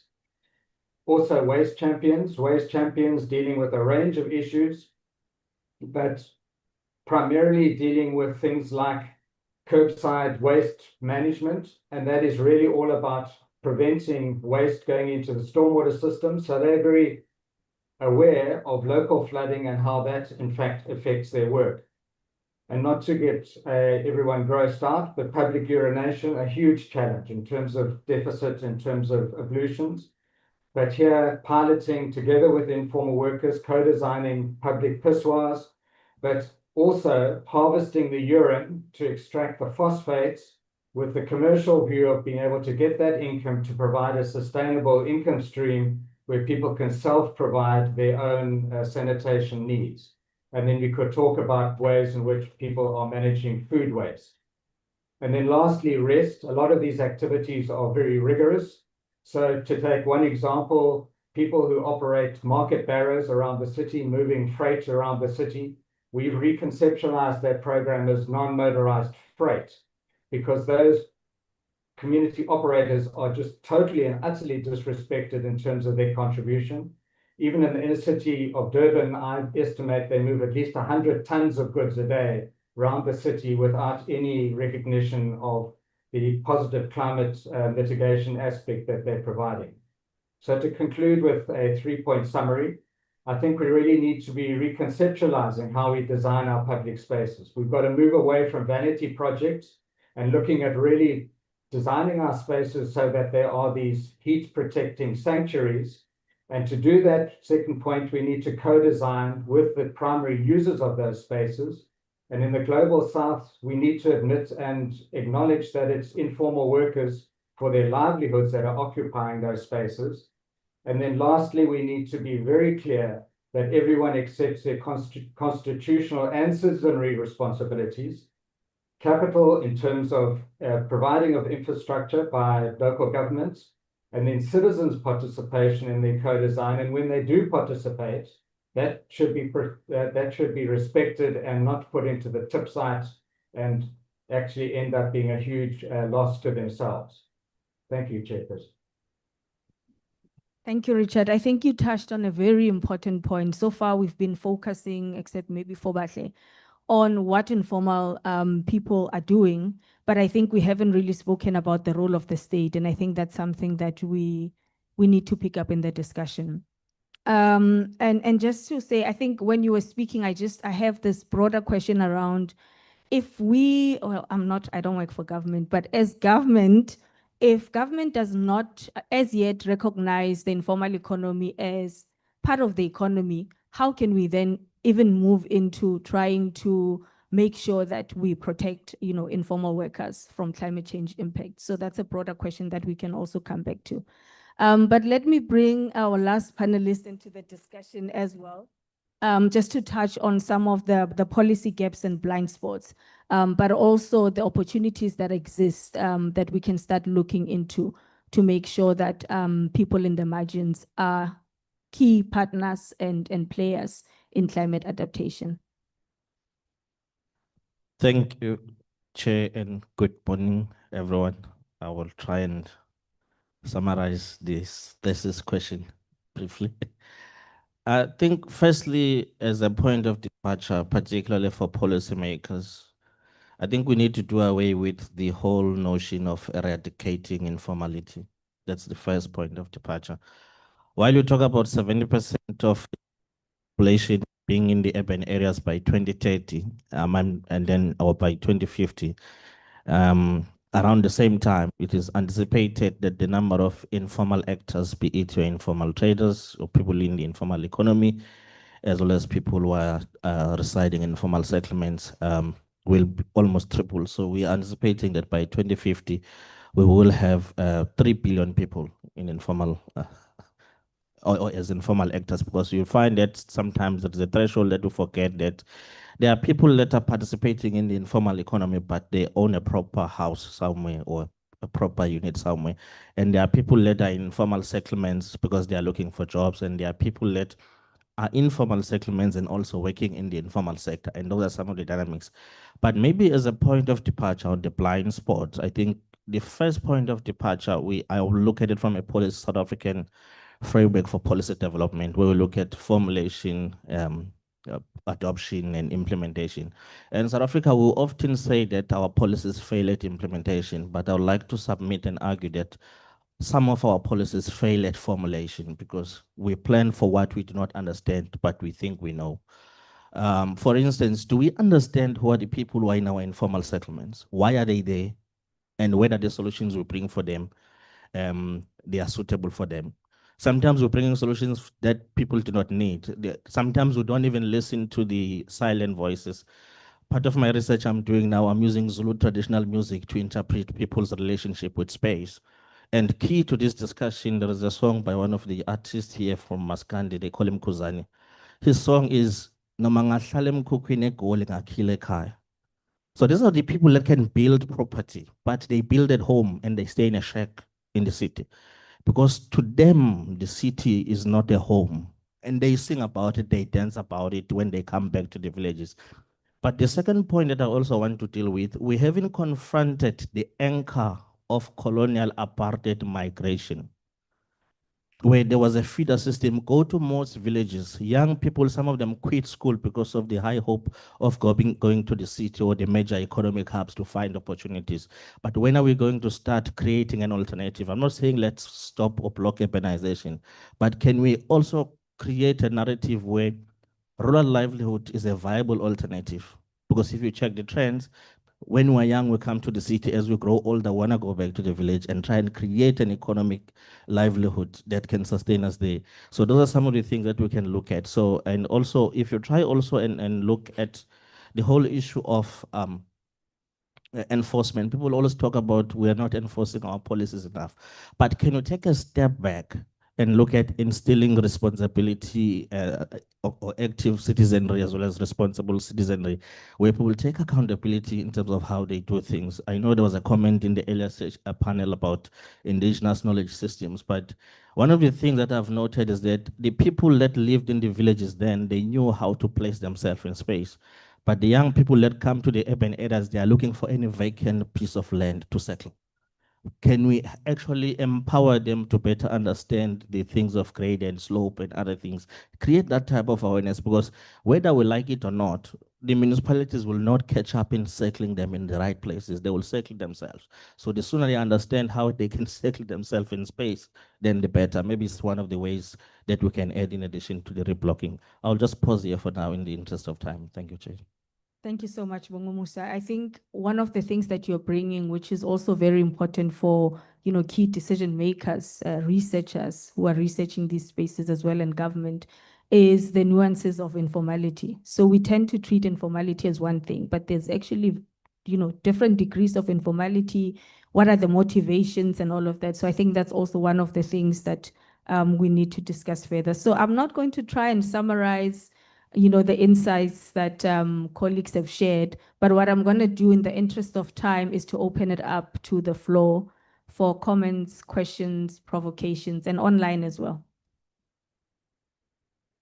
Do we have any questions, any comments? You've blown people away. They have nothing to say. Okay, there's a question.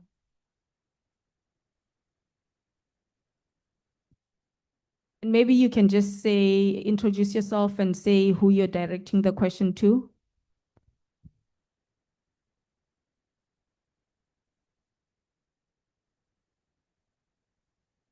Thank you. Good morning to colleagues and the panelists.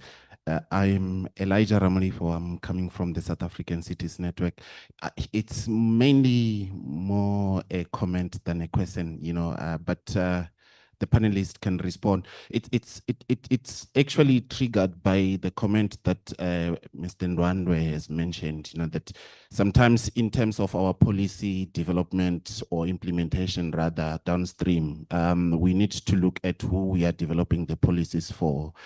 Are we engaging the people that are supposed to be benefiting from these policies?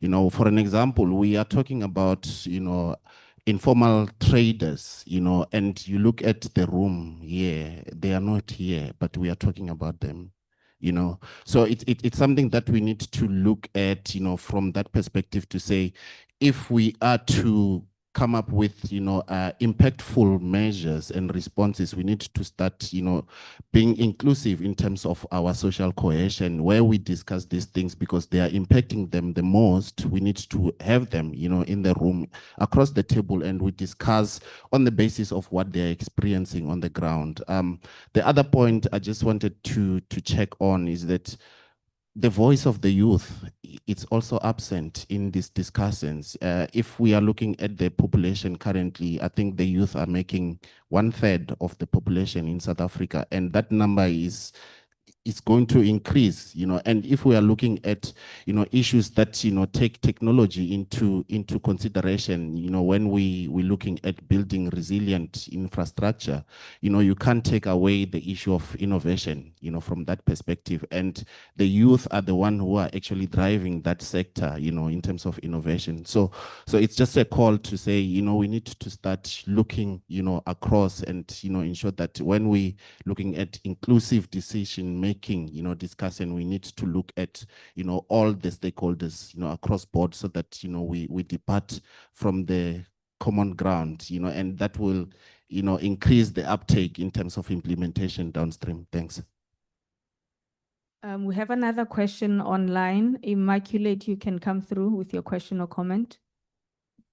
Good morning, everyone. Thank you, Chair. I just want to, it's just a minor comment, just to say climate change issues are a reality. Informality is also a reality. What we need to do is probably learn to live with it. And I really liked the CEO Sakplan's position when it comes to informality. The more we try to see it as something very negative, something like an ill of the society, we may miss the point. So definitely I want to believe these are realities which we need to work with, and we really need to come up with sustainable solutions and learn to live with them. Thank you. Thank you, Immaculate. I don't see any other hands. You've got your hand up, Dr. Popula.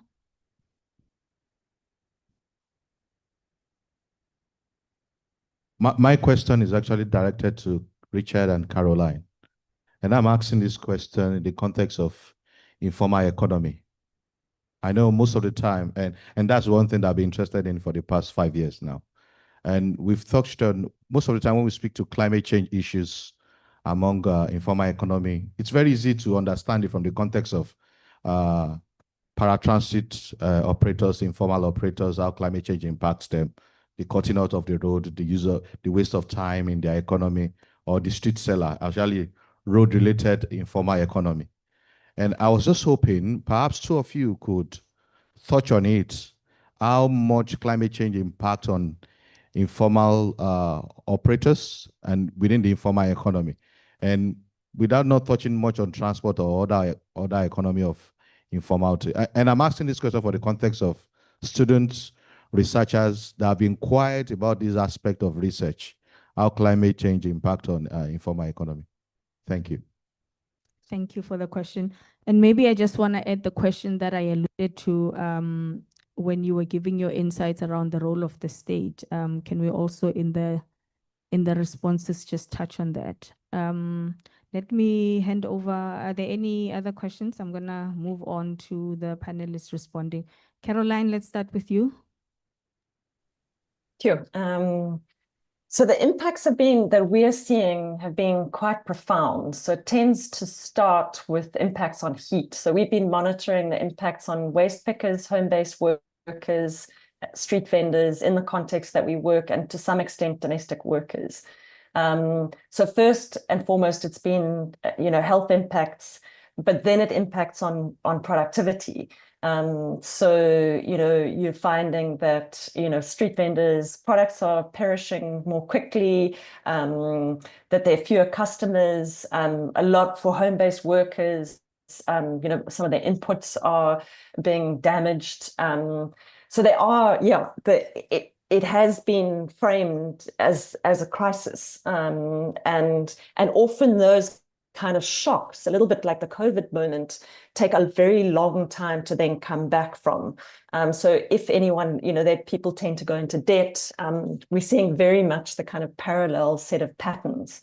There have been there is collective responses. So we've been working particularly closely with the Self-Employed Women's Association and their slum, their arm that looks at climate resilient slum grading, the Mahela Housing Trust. So there's interesting innovations around heat insurance, around technological changes of trying different materials, adding ventilation, lifting the buildings up so that they're less prone to flooding. So there are some interesting practices that I think have been reflected quite well across this last 3 days. But the key factor is the state. And you do have to accept that informal workers and slum dwellers are here to stay. So this constant, Richard, what you're seeing in Durban is reflected elsewhere. So where there are these strategies, informal workers are still subject to evictions. So you'll bring extra tarpaulin to make yourself more resilient, and then you'll be subject to confiscations. So there's a critical role for the state in terms of acceptance, but also in terms of infrastructure provision. And here I just wanted to highlight the importance of the financing debate. So, Cities Alliance did an excellent piece analyzing climate financing, bearing in mind that those who are most impacted, both in the global south, but also within the global south, are those who have contributed least to the climate situation. And only 3.5% of the climate financing that they analyzed ended up in any projects that impacted in any way on the urban poor.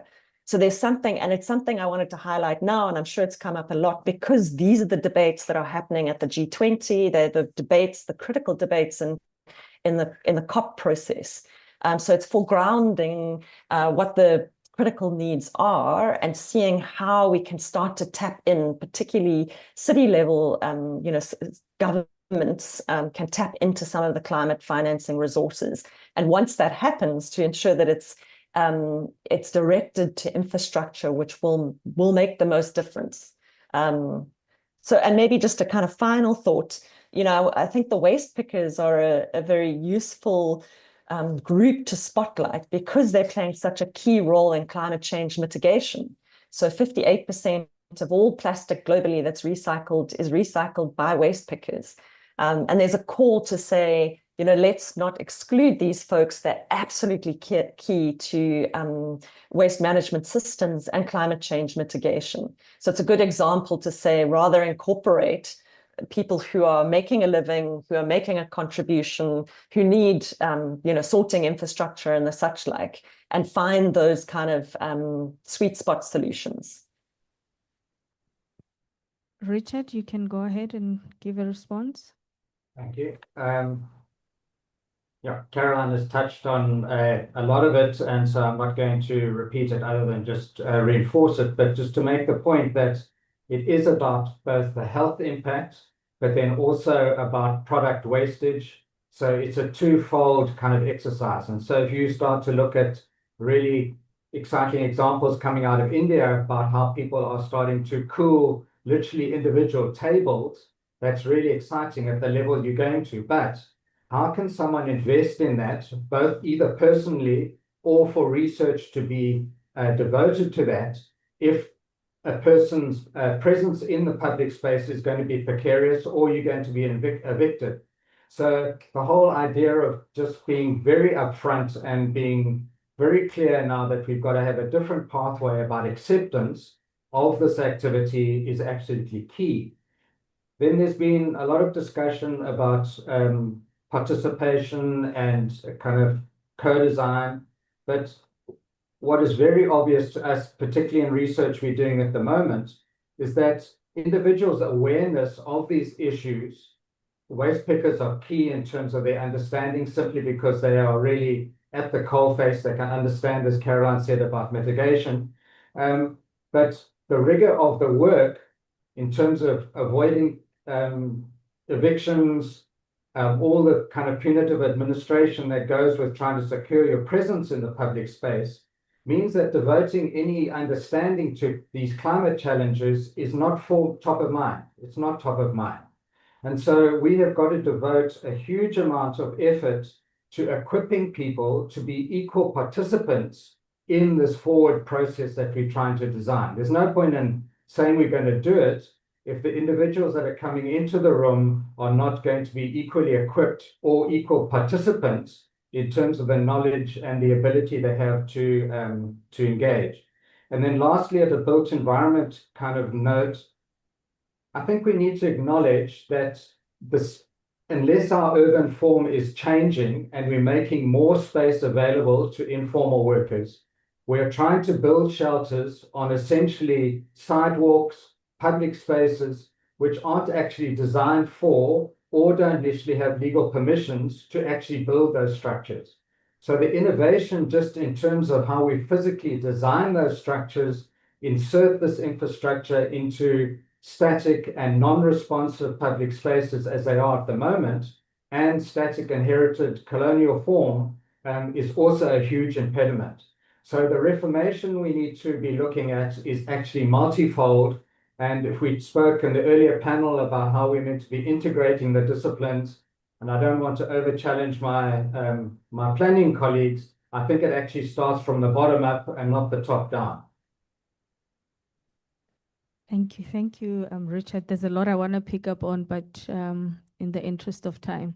In the room, colleagues, do you just want to respond to some of the comments?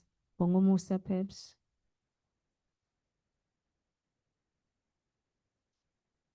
Thank you. I think to respond to some of the comments, the key thing is, one, definitely we do need to try and find ways to work better with communities. I think it's one of the things that when I was still a student, I think it was Prof. Achille Mbembe and Sarah Nuttall that they used to argue for a lot, to say, do not think what has always been said to be bad is bad. try and reconfigure how you look at everything and how you make it work. Because there have been many solutions that have been brought to the fore. If you consider what they've done in areas like Stellenbosch through reblocking projects, where they try to sort of make those informal structures more resilient. So you also look at what they've been doing in the city of Mhlatuze, where they are trying to do some informal trader stalls where when the children come back from school, they can wait next to the mother, have a sitting area to do the homework under a shelter. So those are some of the innovations that we try and look at to say, let us encourage people and let us work with the people more. I think, yeah, that will be my contribution. Thanks, Chair. Thank you. I think we're wrapping up now. I just want to give the panelists 30 minutes, no, 30 seconds, not minutes, 30 seconds each just to say what the key takeaway is. If I'm a decision maker, a policy maker, you know, an official, what do you want me to leave this room with? 30 seconds. Bahle, you can start us off.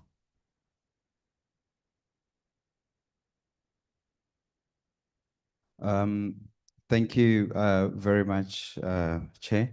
I think in my 30 seconds, which is always quite tricky, but my experiences with informality is as practitioners, planners, policymakers, and government officials is I think we are involved in a process. I'll use the metaphor of a nurse and a Band-Aid, right? I think all we are doing, we're simply just rolling a Band-Aid without actually addressing the issue.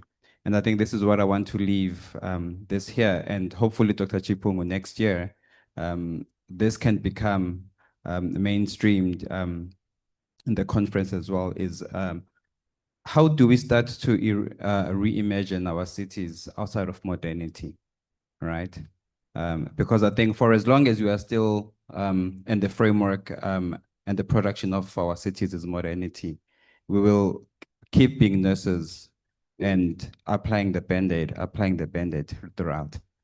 Thank you very much. Bongumusa, 30 seconds. Thank you. For me, I think my passing thoughts is one, as the built environment, we need to work together. And also, I think she mentioned the point about data and harnessing the data that we have and using data-driven decision-making. So that's one aspect of it. I think I like what they have in eThekwini. They've got a demos layer that they use for assessing land use applications. If we could build more of such models, that will help decision makers to make right decisions. But then on the other hand, let us also view and see community members as key stakeholders to the process, that we have a lot to learn from them who can also contribute as meaningfully as technocrats in the process. Thank you. Doc? Thanks so much. I'll take 5 seconds. Mapping what's already there and helping communities scale their own solutions, empowering communities so that they can access climate finance, and including different voices. And that includes the youth, women, the old, as well as differently abled people. Thank you so much. Thank you. That was concise. Caroline? It's a hard act to follow. So just, you know, if I look at what we see across the globe, and we're in the business of finding kind of good solutions, the thread that holds that together is co-production. And it's something that's come out very strongly across this last 3 days. There's a rallying call from the movements that we work with globally, which is to say nothing about us without us. So I think that's perhaps the headline message. Thank you so much. Nothing for us without us. So working with communities as opposed to planning for them. Richard? Yeah, I think, Chair, if there's a kind of a quest for a vision, I find it strange that people don't recognize that sitting certainly in eThekwini, there is a history of a really productive and progressive vision, but for some strange reason that kind of has fallen by the wayside, and the commitment to that, which was 10 years of exemplary demonstration of infrastructure, attitude towards informality, was really positive. But to return to those days and recognize that vision, I think would be very constructive. Thank you. Thank you so much to the panelists. Let's give them another round of applause. The session has really been informative and insightful, and there's a lot that I still want to hear, but because of time, let me take this opportunity to also thank the organizers, in particular, Dr. Pupulu. I'm sure you were tired of me because I was always messaging. Thank you so much. If you want to talk to any one of the panelists, you can do that. I think they still have a lot to share. We're just disadvantaged by time. Thank you so much, colleagues. Thank you very much, Doc. The Sachi Chair for Inclusive City, we accommodate our partners. So we are not tired of your emails. All right. Co-chair, Professor Love Mochipungu, to give a comment on both panel. We're almost there. After him, we have overview of what happened at the Early Researchers Workshop. We have the award. Then our own Dr. Lawrence Ogunsanya will come in to round. Prof. Thank you, Dr. Popola. I think mine is just closing remarks to the main issues. But I think the last panel, which was here, I liked most of the discussion which was going on, right? And when I tie the two together, then I was reflecting that we are at a stage where maybe we need to think beyond, conventional and unconventional development. Now, if I throw you back to the 1970s, when, the World Bank championed right and services, there was a lot of resistance. It was that we are going to create or build the instant informal settlement, instant ghettos, right? Now, then around 2000, there was a lot of talk about informal planning. Again, the reception was very negative. Now, if you go back over that period, you find that site and services later on were accepted, and they became the main mode of housing production, especially in African countries. Later on, we also saw in situ upgrading becoming another mode of housing production among low-income people. Now, here we are at a stage where we are being confronted by climate change, right? And then we are also dealing with people who are vulnerable, who are staying in informal settlement, right? At that stage, the bulldozer approach, demolishing informal settlements, was common. But now, the city that we want and the city in which we are living today is at crossroads, in the sense that informality is here to stay. And in third world countries, it's the reality, right? So if that is the case, how do we reach at a stage where we accept, we marry the two together, where we are saying, yes, we do have unconventional planning going on, and yes, we do have conventional planning. I think Richard talked about it, Mazeka talked about it, Mr. Ndwande talked about it, right? We have to come to a stage where we marry knowledge together. The so-called indigenous knowledge is supposed to be part and parcel of the process which is supposed to be formalized, because the so-called CNM, which Mr. Gundo talked about, doesn't apply, because it simply means that certain knowledge is inferior to the other, right? So we need to marry that together. So the case of informal planning is supposed to be part of us. I think at this stage, I have to challenge academics, or maybe the chair of the Sachi for Inclusive City, that look, we need to revisit our curricula and say that that knowledge which is locked up in indigenous knowledge, that knowledge which is locked up in case studies, which is not being shared, there's a lot of information out there, a lot of knowledge. Why can't we bring it on board, reframe it and become part of the curriculum and say that, look, as far as we know, there is unconventional planning going on, and that becomes a part of the curricula. And then, of course, we are going to tell Mr. Ndwandwe that, look, this is supposed to be part of it. He is the registrar of planning, isn't it? We have to take him to task that, look, Can we get to a stage where we recognize that indigenous knowledge or all that information locked up in the form of various case studies around the world, knowing that informality is here to stay, should be part and parcel of development, so that the issue of resilience, the issue of adapting you're talking about, is already here. It is there, locked up in all these different case studies. So why are we not being proactive?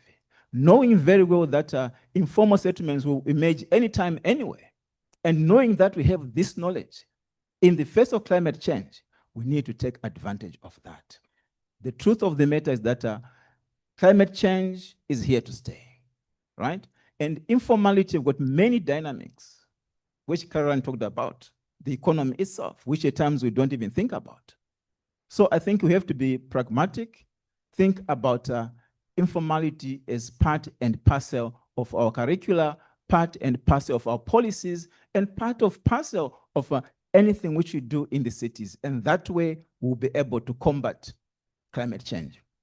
Thank you, Dr. Popola. Prof. Colleagues, can we give a round of applause to Professor again? I guess that's what makes you a professor. Merging policies with practice. So, Prof, thank you. Colleagues, we are almost rounding off the International Inclusive City Conference 2025, sorry. My job here is to do two things at the same time. First is to have a reflection of what happened at the Early Researchers Workshop. It will interest you that this year, Early Researchers and Early Career had a workshop on the 9th of September before the main conference. And at this workshop, we had over 60 early career researchers who were present on site, many of them from Johannesburg, some from KZN. At this workshop, we had 3 keynotes. The first was given by Prof. Love Mochipungu, which centered around issues around mentorship, building your career. The second one was by Dr. Nike Welsh, our colleague from UCT, who gave a lecture on just transition as it relates to energy. And the third keynote was also given by Dr. Luteko, our colleague from UJ, which was mainly focused on climate education. And thereafter, we had a panel, which was moderated by our colleague from University of Johannesburg, Dr. Oket Petrus. And the panel was informative and included about 4 panelists. At this year ECR, we had over 20 presentations from various students on issues centered on climate change, development control, food security, informal settlement, various issues. The reason why we had to give this update is to let you know that the Sachi Chair for Inclusive City, University of KwaZulu-Natal, prides itself in developing a capacity of young practitioners. I thought you would give us a round of applause for that. We are very particular about it. We are deliberate about it. And we hope that when we call you, when we invite you, because we believe as you are at this conference, you are our new partners, our new friends, to make the world, and even Durban, as the case might be, or even your city, much more inclusive. So we hope that when you see our emails, you will respond to us. Thank you for attending this conference. And with that, I would invite Dr. Immaculate Iguaini to coordinate the award section of this conference. Doc, are you online? Hello, Dr. Ayo. How are you? I'm good. Hello, everyone. Yes, my name is Immaculate, and indeed, this is an immaculate day today, and we must rejoice and be glad in it.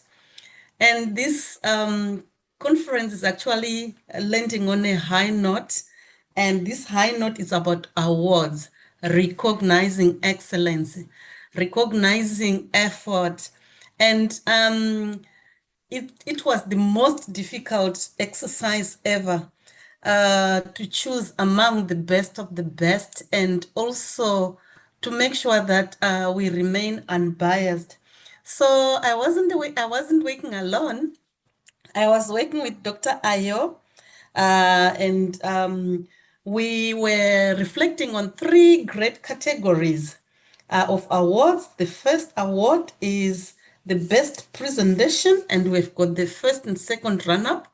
And we also have the best innovative idea, and also the best early researcher. But remember, when you are being called the best, don't think you must remain the best. You must go beyond being the best. So those that are physically attending, they will be given the awards. Those that let me share my screen. Those that are on virtually attending, they will also receive their awards virtually. So let me share. Um, can we now see the? Can we see this? Can you see my screen? Thank you. Prof, just for a minute, do you want to share the I'm trying to PowerPoint, share. the one I sent you? You're Yes, sharing the, I'm sharing it. I'm you're sharing sharing it. the PDF, not the PowerPoint. I'm sharing the what? You're sharing the Content PDF, on. the PowerPoint I sent to you this morning. Do you want to share that? Oh, you said the PDF only, Dr. Ayo. Please check your email. Oh, the PowerPoint. Let me Yes. see.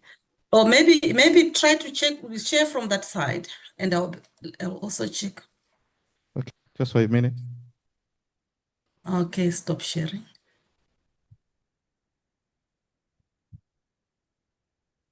Mm-mm.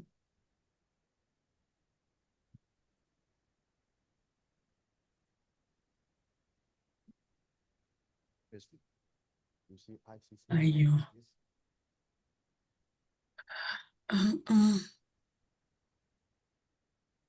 Oh, this one.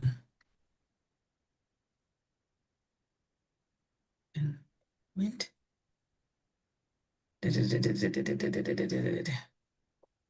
Come on. Let's see this.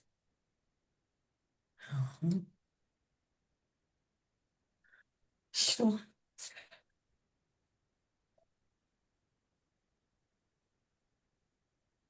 It's an immaculate day, Prof, so don't worry. Yes. Can you see it now?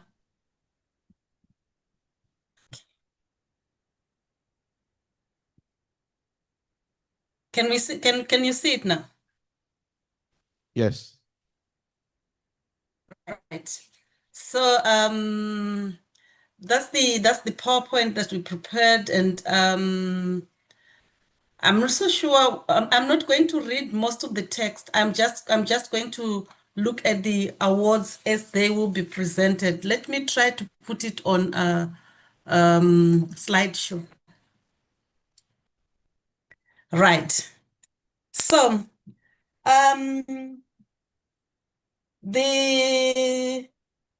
let me recognize the Sachi Chair on Inclusive Cities, the conference organizers and distinguished presenters, session chairs, and all panelists online and physically. These are our 2025 awards winners. Award number 1 is the best emerging idea and early researcher. This is Xolisa Sisi Siandiswa. The title of the presentation is Exploring the Role of Public Open Spaces in Promoting Urban Agriculture in Low-Income Communities, a case studies of Section H and J, Umlazi Township. Let us bring our hands together and congratulate Xolisa. So Liswa, Sisi, are you here? No, she's not here presently. She's not here present. The next one is the run-up to the emerging idea on early research. This one is also an early researcher. Remember, the Sachi Chair is also deliberate on mentoring and encouraging young researchers. So this is Neem Razak. Neem is looking at blockchain-empowered urban infrastructure management, optimizing resource allocation, and reducing operational costs through decentralized technologies. Well done, Neem. Neem, are you here?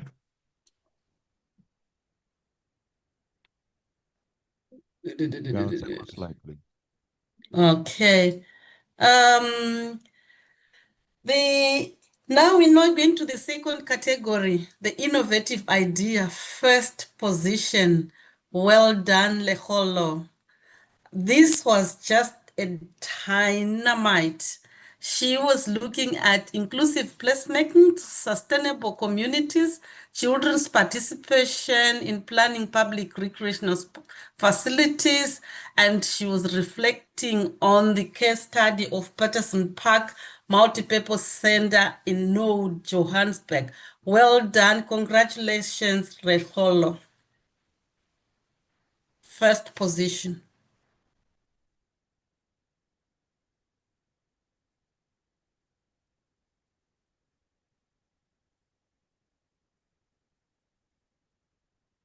What's going on with my episode?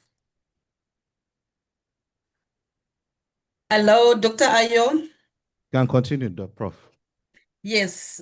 Do we have Leholo on? She's already Yes. had her. Okay, thank you very much. And then the next one is the run-up to the innovative idea.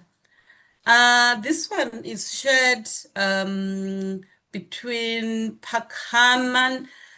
Pakamani Linda Masuku and Erin Seben. So we have got two individuals getting the same kind of an award, and they were working on incorporation of climate change resilience into conservation and land use planning.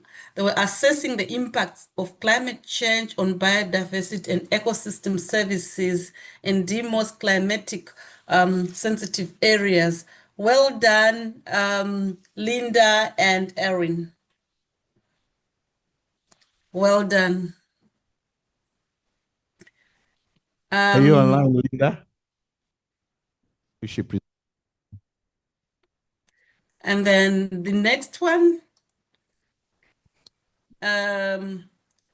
we have, are we done? The early research, how come okay, because these are the last ones. skipped. You need to go to page 3. Third slide. There you are. Okay. Okay. Why it's not You're now on the best presenter. I'm on the best presenter, ne? Yes.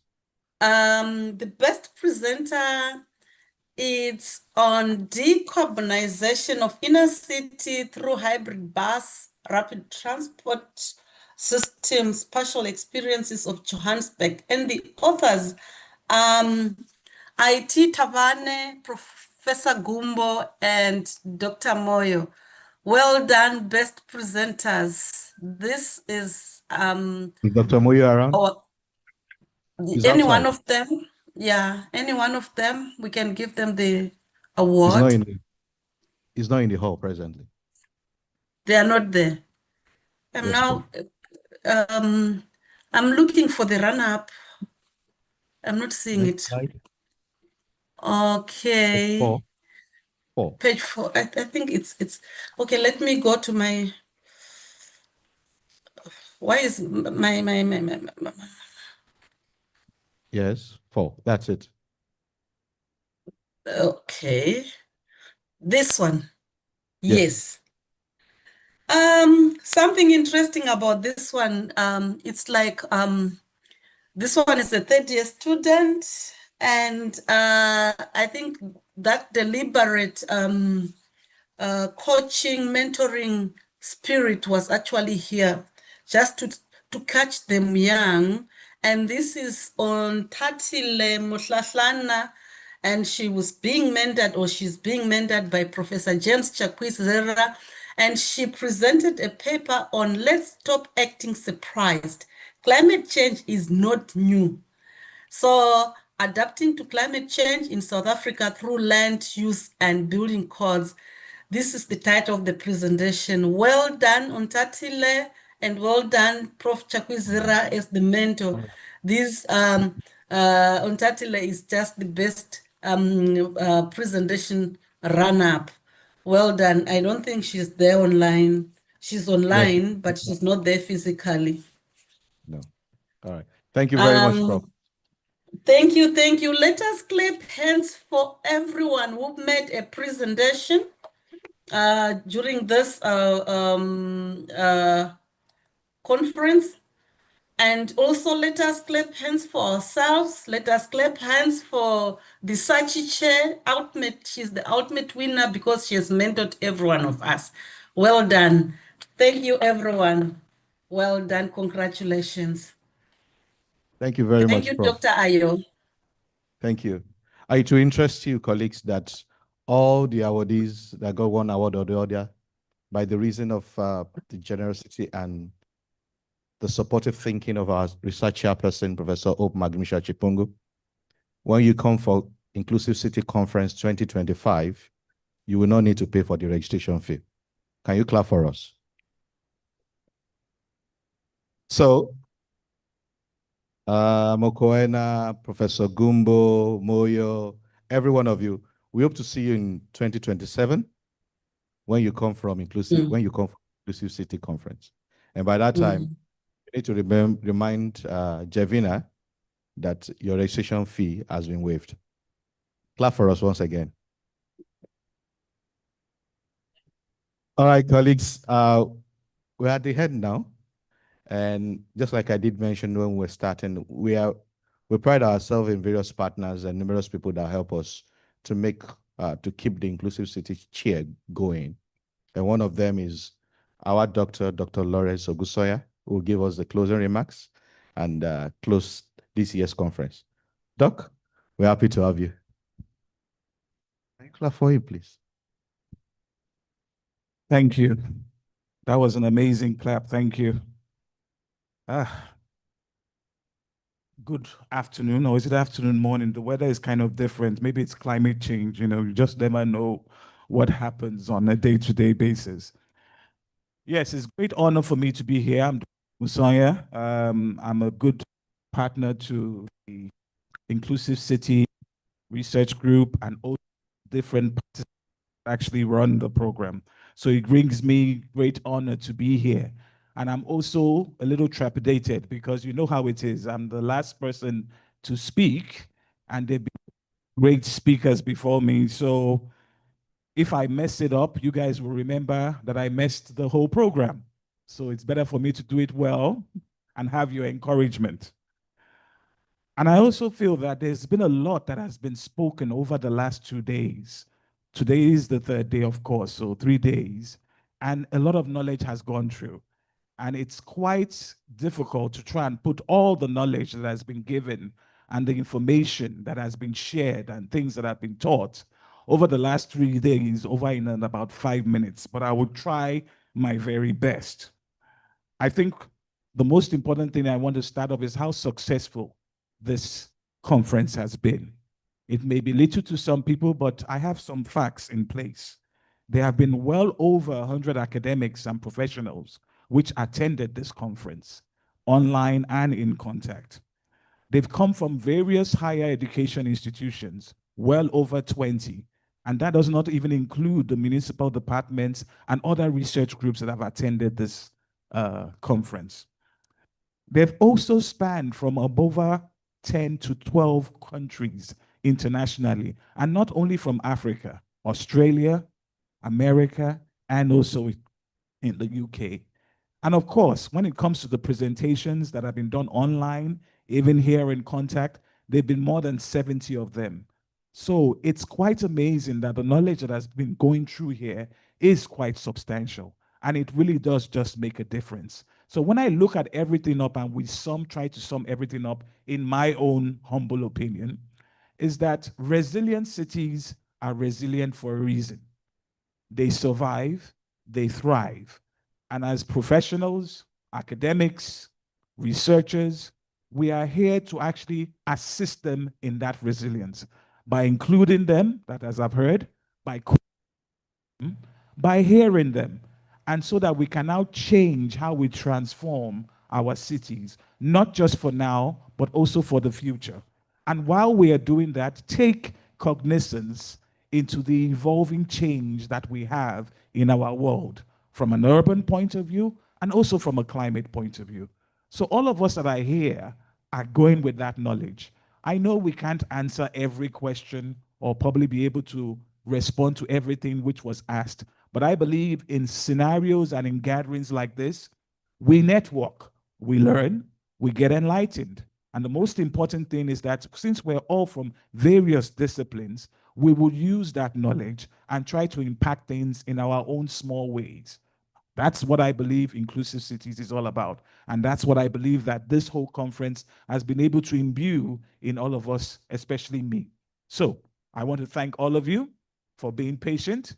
I want to thank all of you for all the knowledge that you were able to share. I want to thank for all the presenters locally and internationally who came here and who were able to also give their point of view. All the different presentations online, even contact, no matter how long or short they were good, even the timekeepers. I also want to take this opportunity to also thank even the guys working behind the scene, the program guys, the technicians, because in situations like this, there's always one awkward thing or the other, but it's gone quite smoothly and seamlessly. So there's a lot to be thankful for. So thank you again. I hope I haven't messed this up. I hope you people remember me, even if it was just for the few minutes, to let you know that this reflection was quite good. Amen. Now, the last thing I just wanted to, I've been told that we need to do just two things before I say goodbye. First of all is that for the people online to please, the reason being is that they want to take a snapshot of all those who are attending online. So people online, please put on your cameras. I know this is the time for you to probably do some makeup, get your hair in place, do that powdering, some lipstick and lip gloss. And the men, just try and comb your hair and find your good Instagram side, because I know we have different positions. Please do not pout, but we can allow pouting because, we do have the young generation with us. And I'll just need a thumbs up from the technician guys to make sure that they've got everybody so that they can take a snapshot of everyone who attended online. Have we got everybody? You see Dr. Logia is smiling well. Dr. Immaculate is immaculating all the way. That's good. So we have examples here. I think I'm online too, so I will smile too.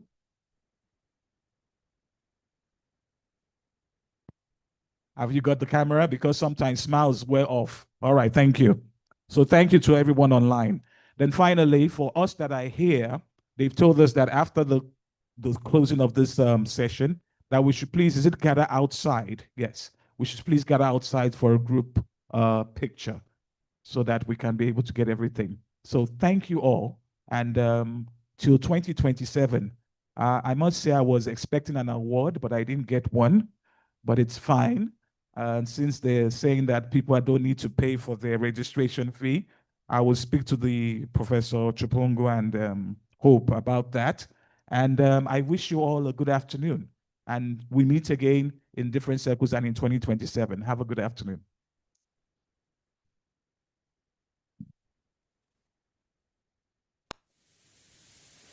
Gaudiamo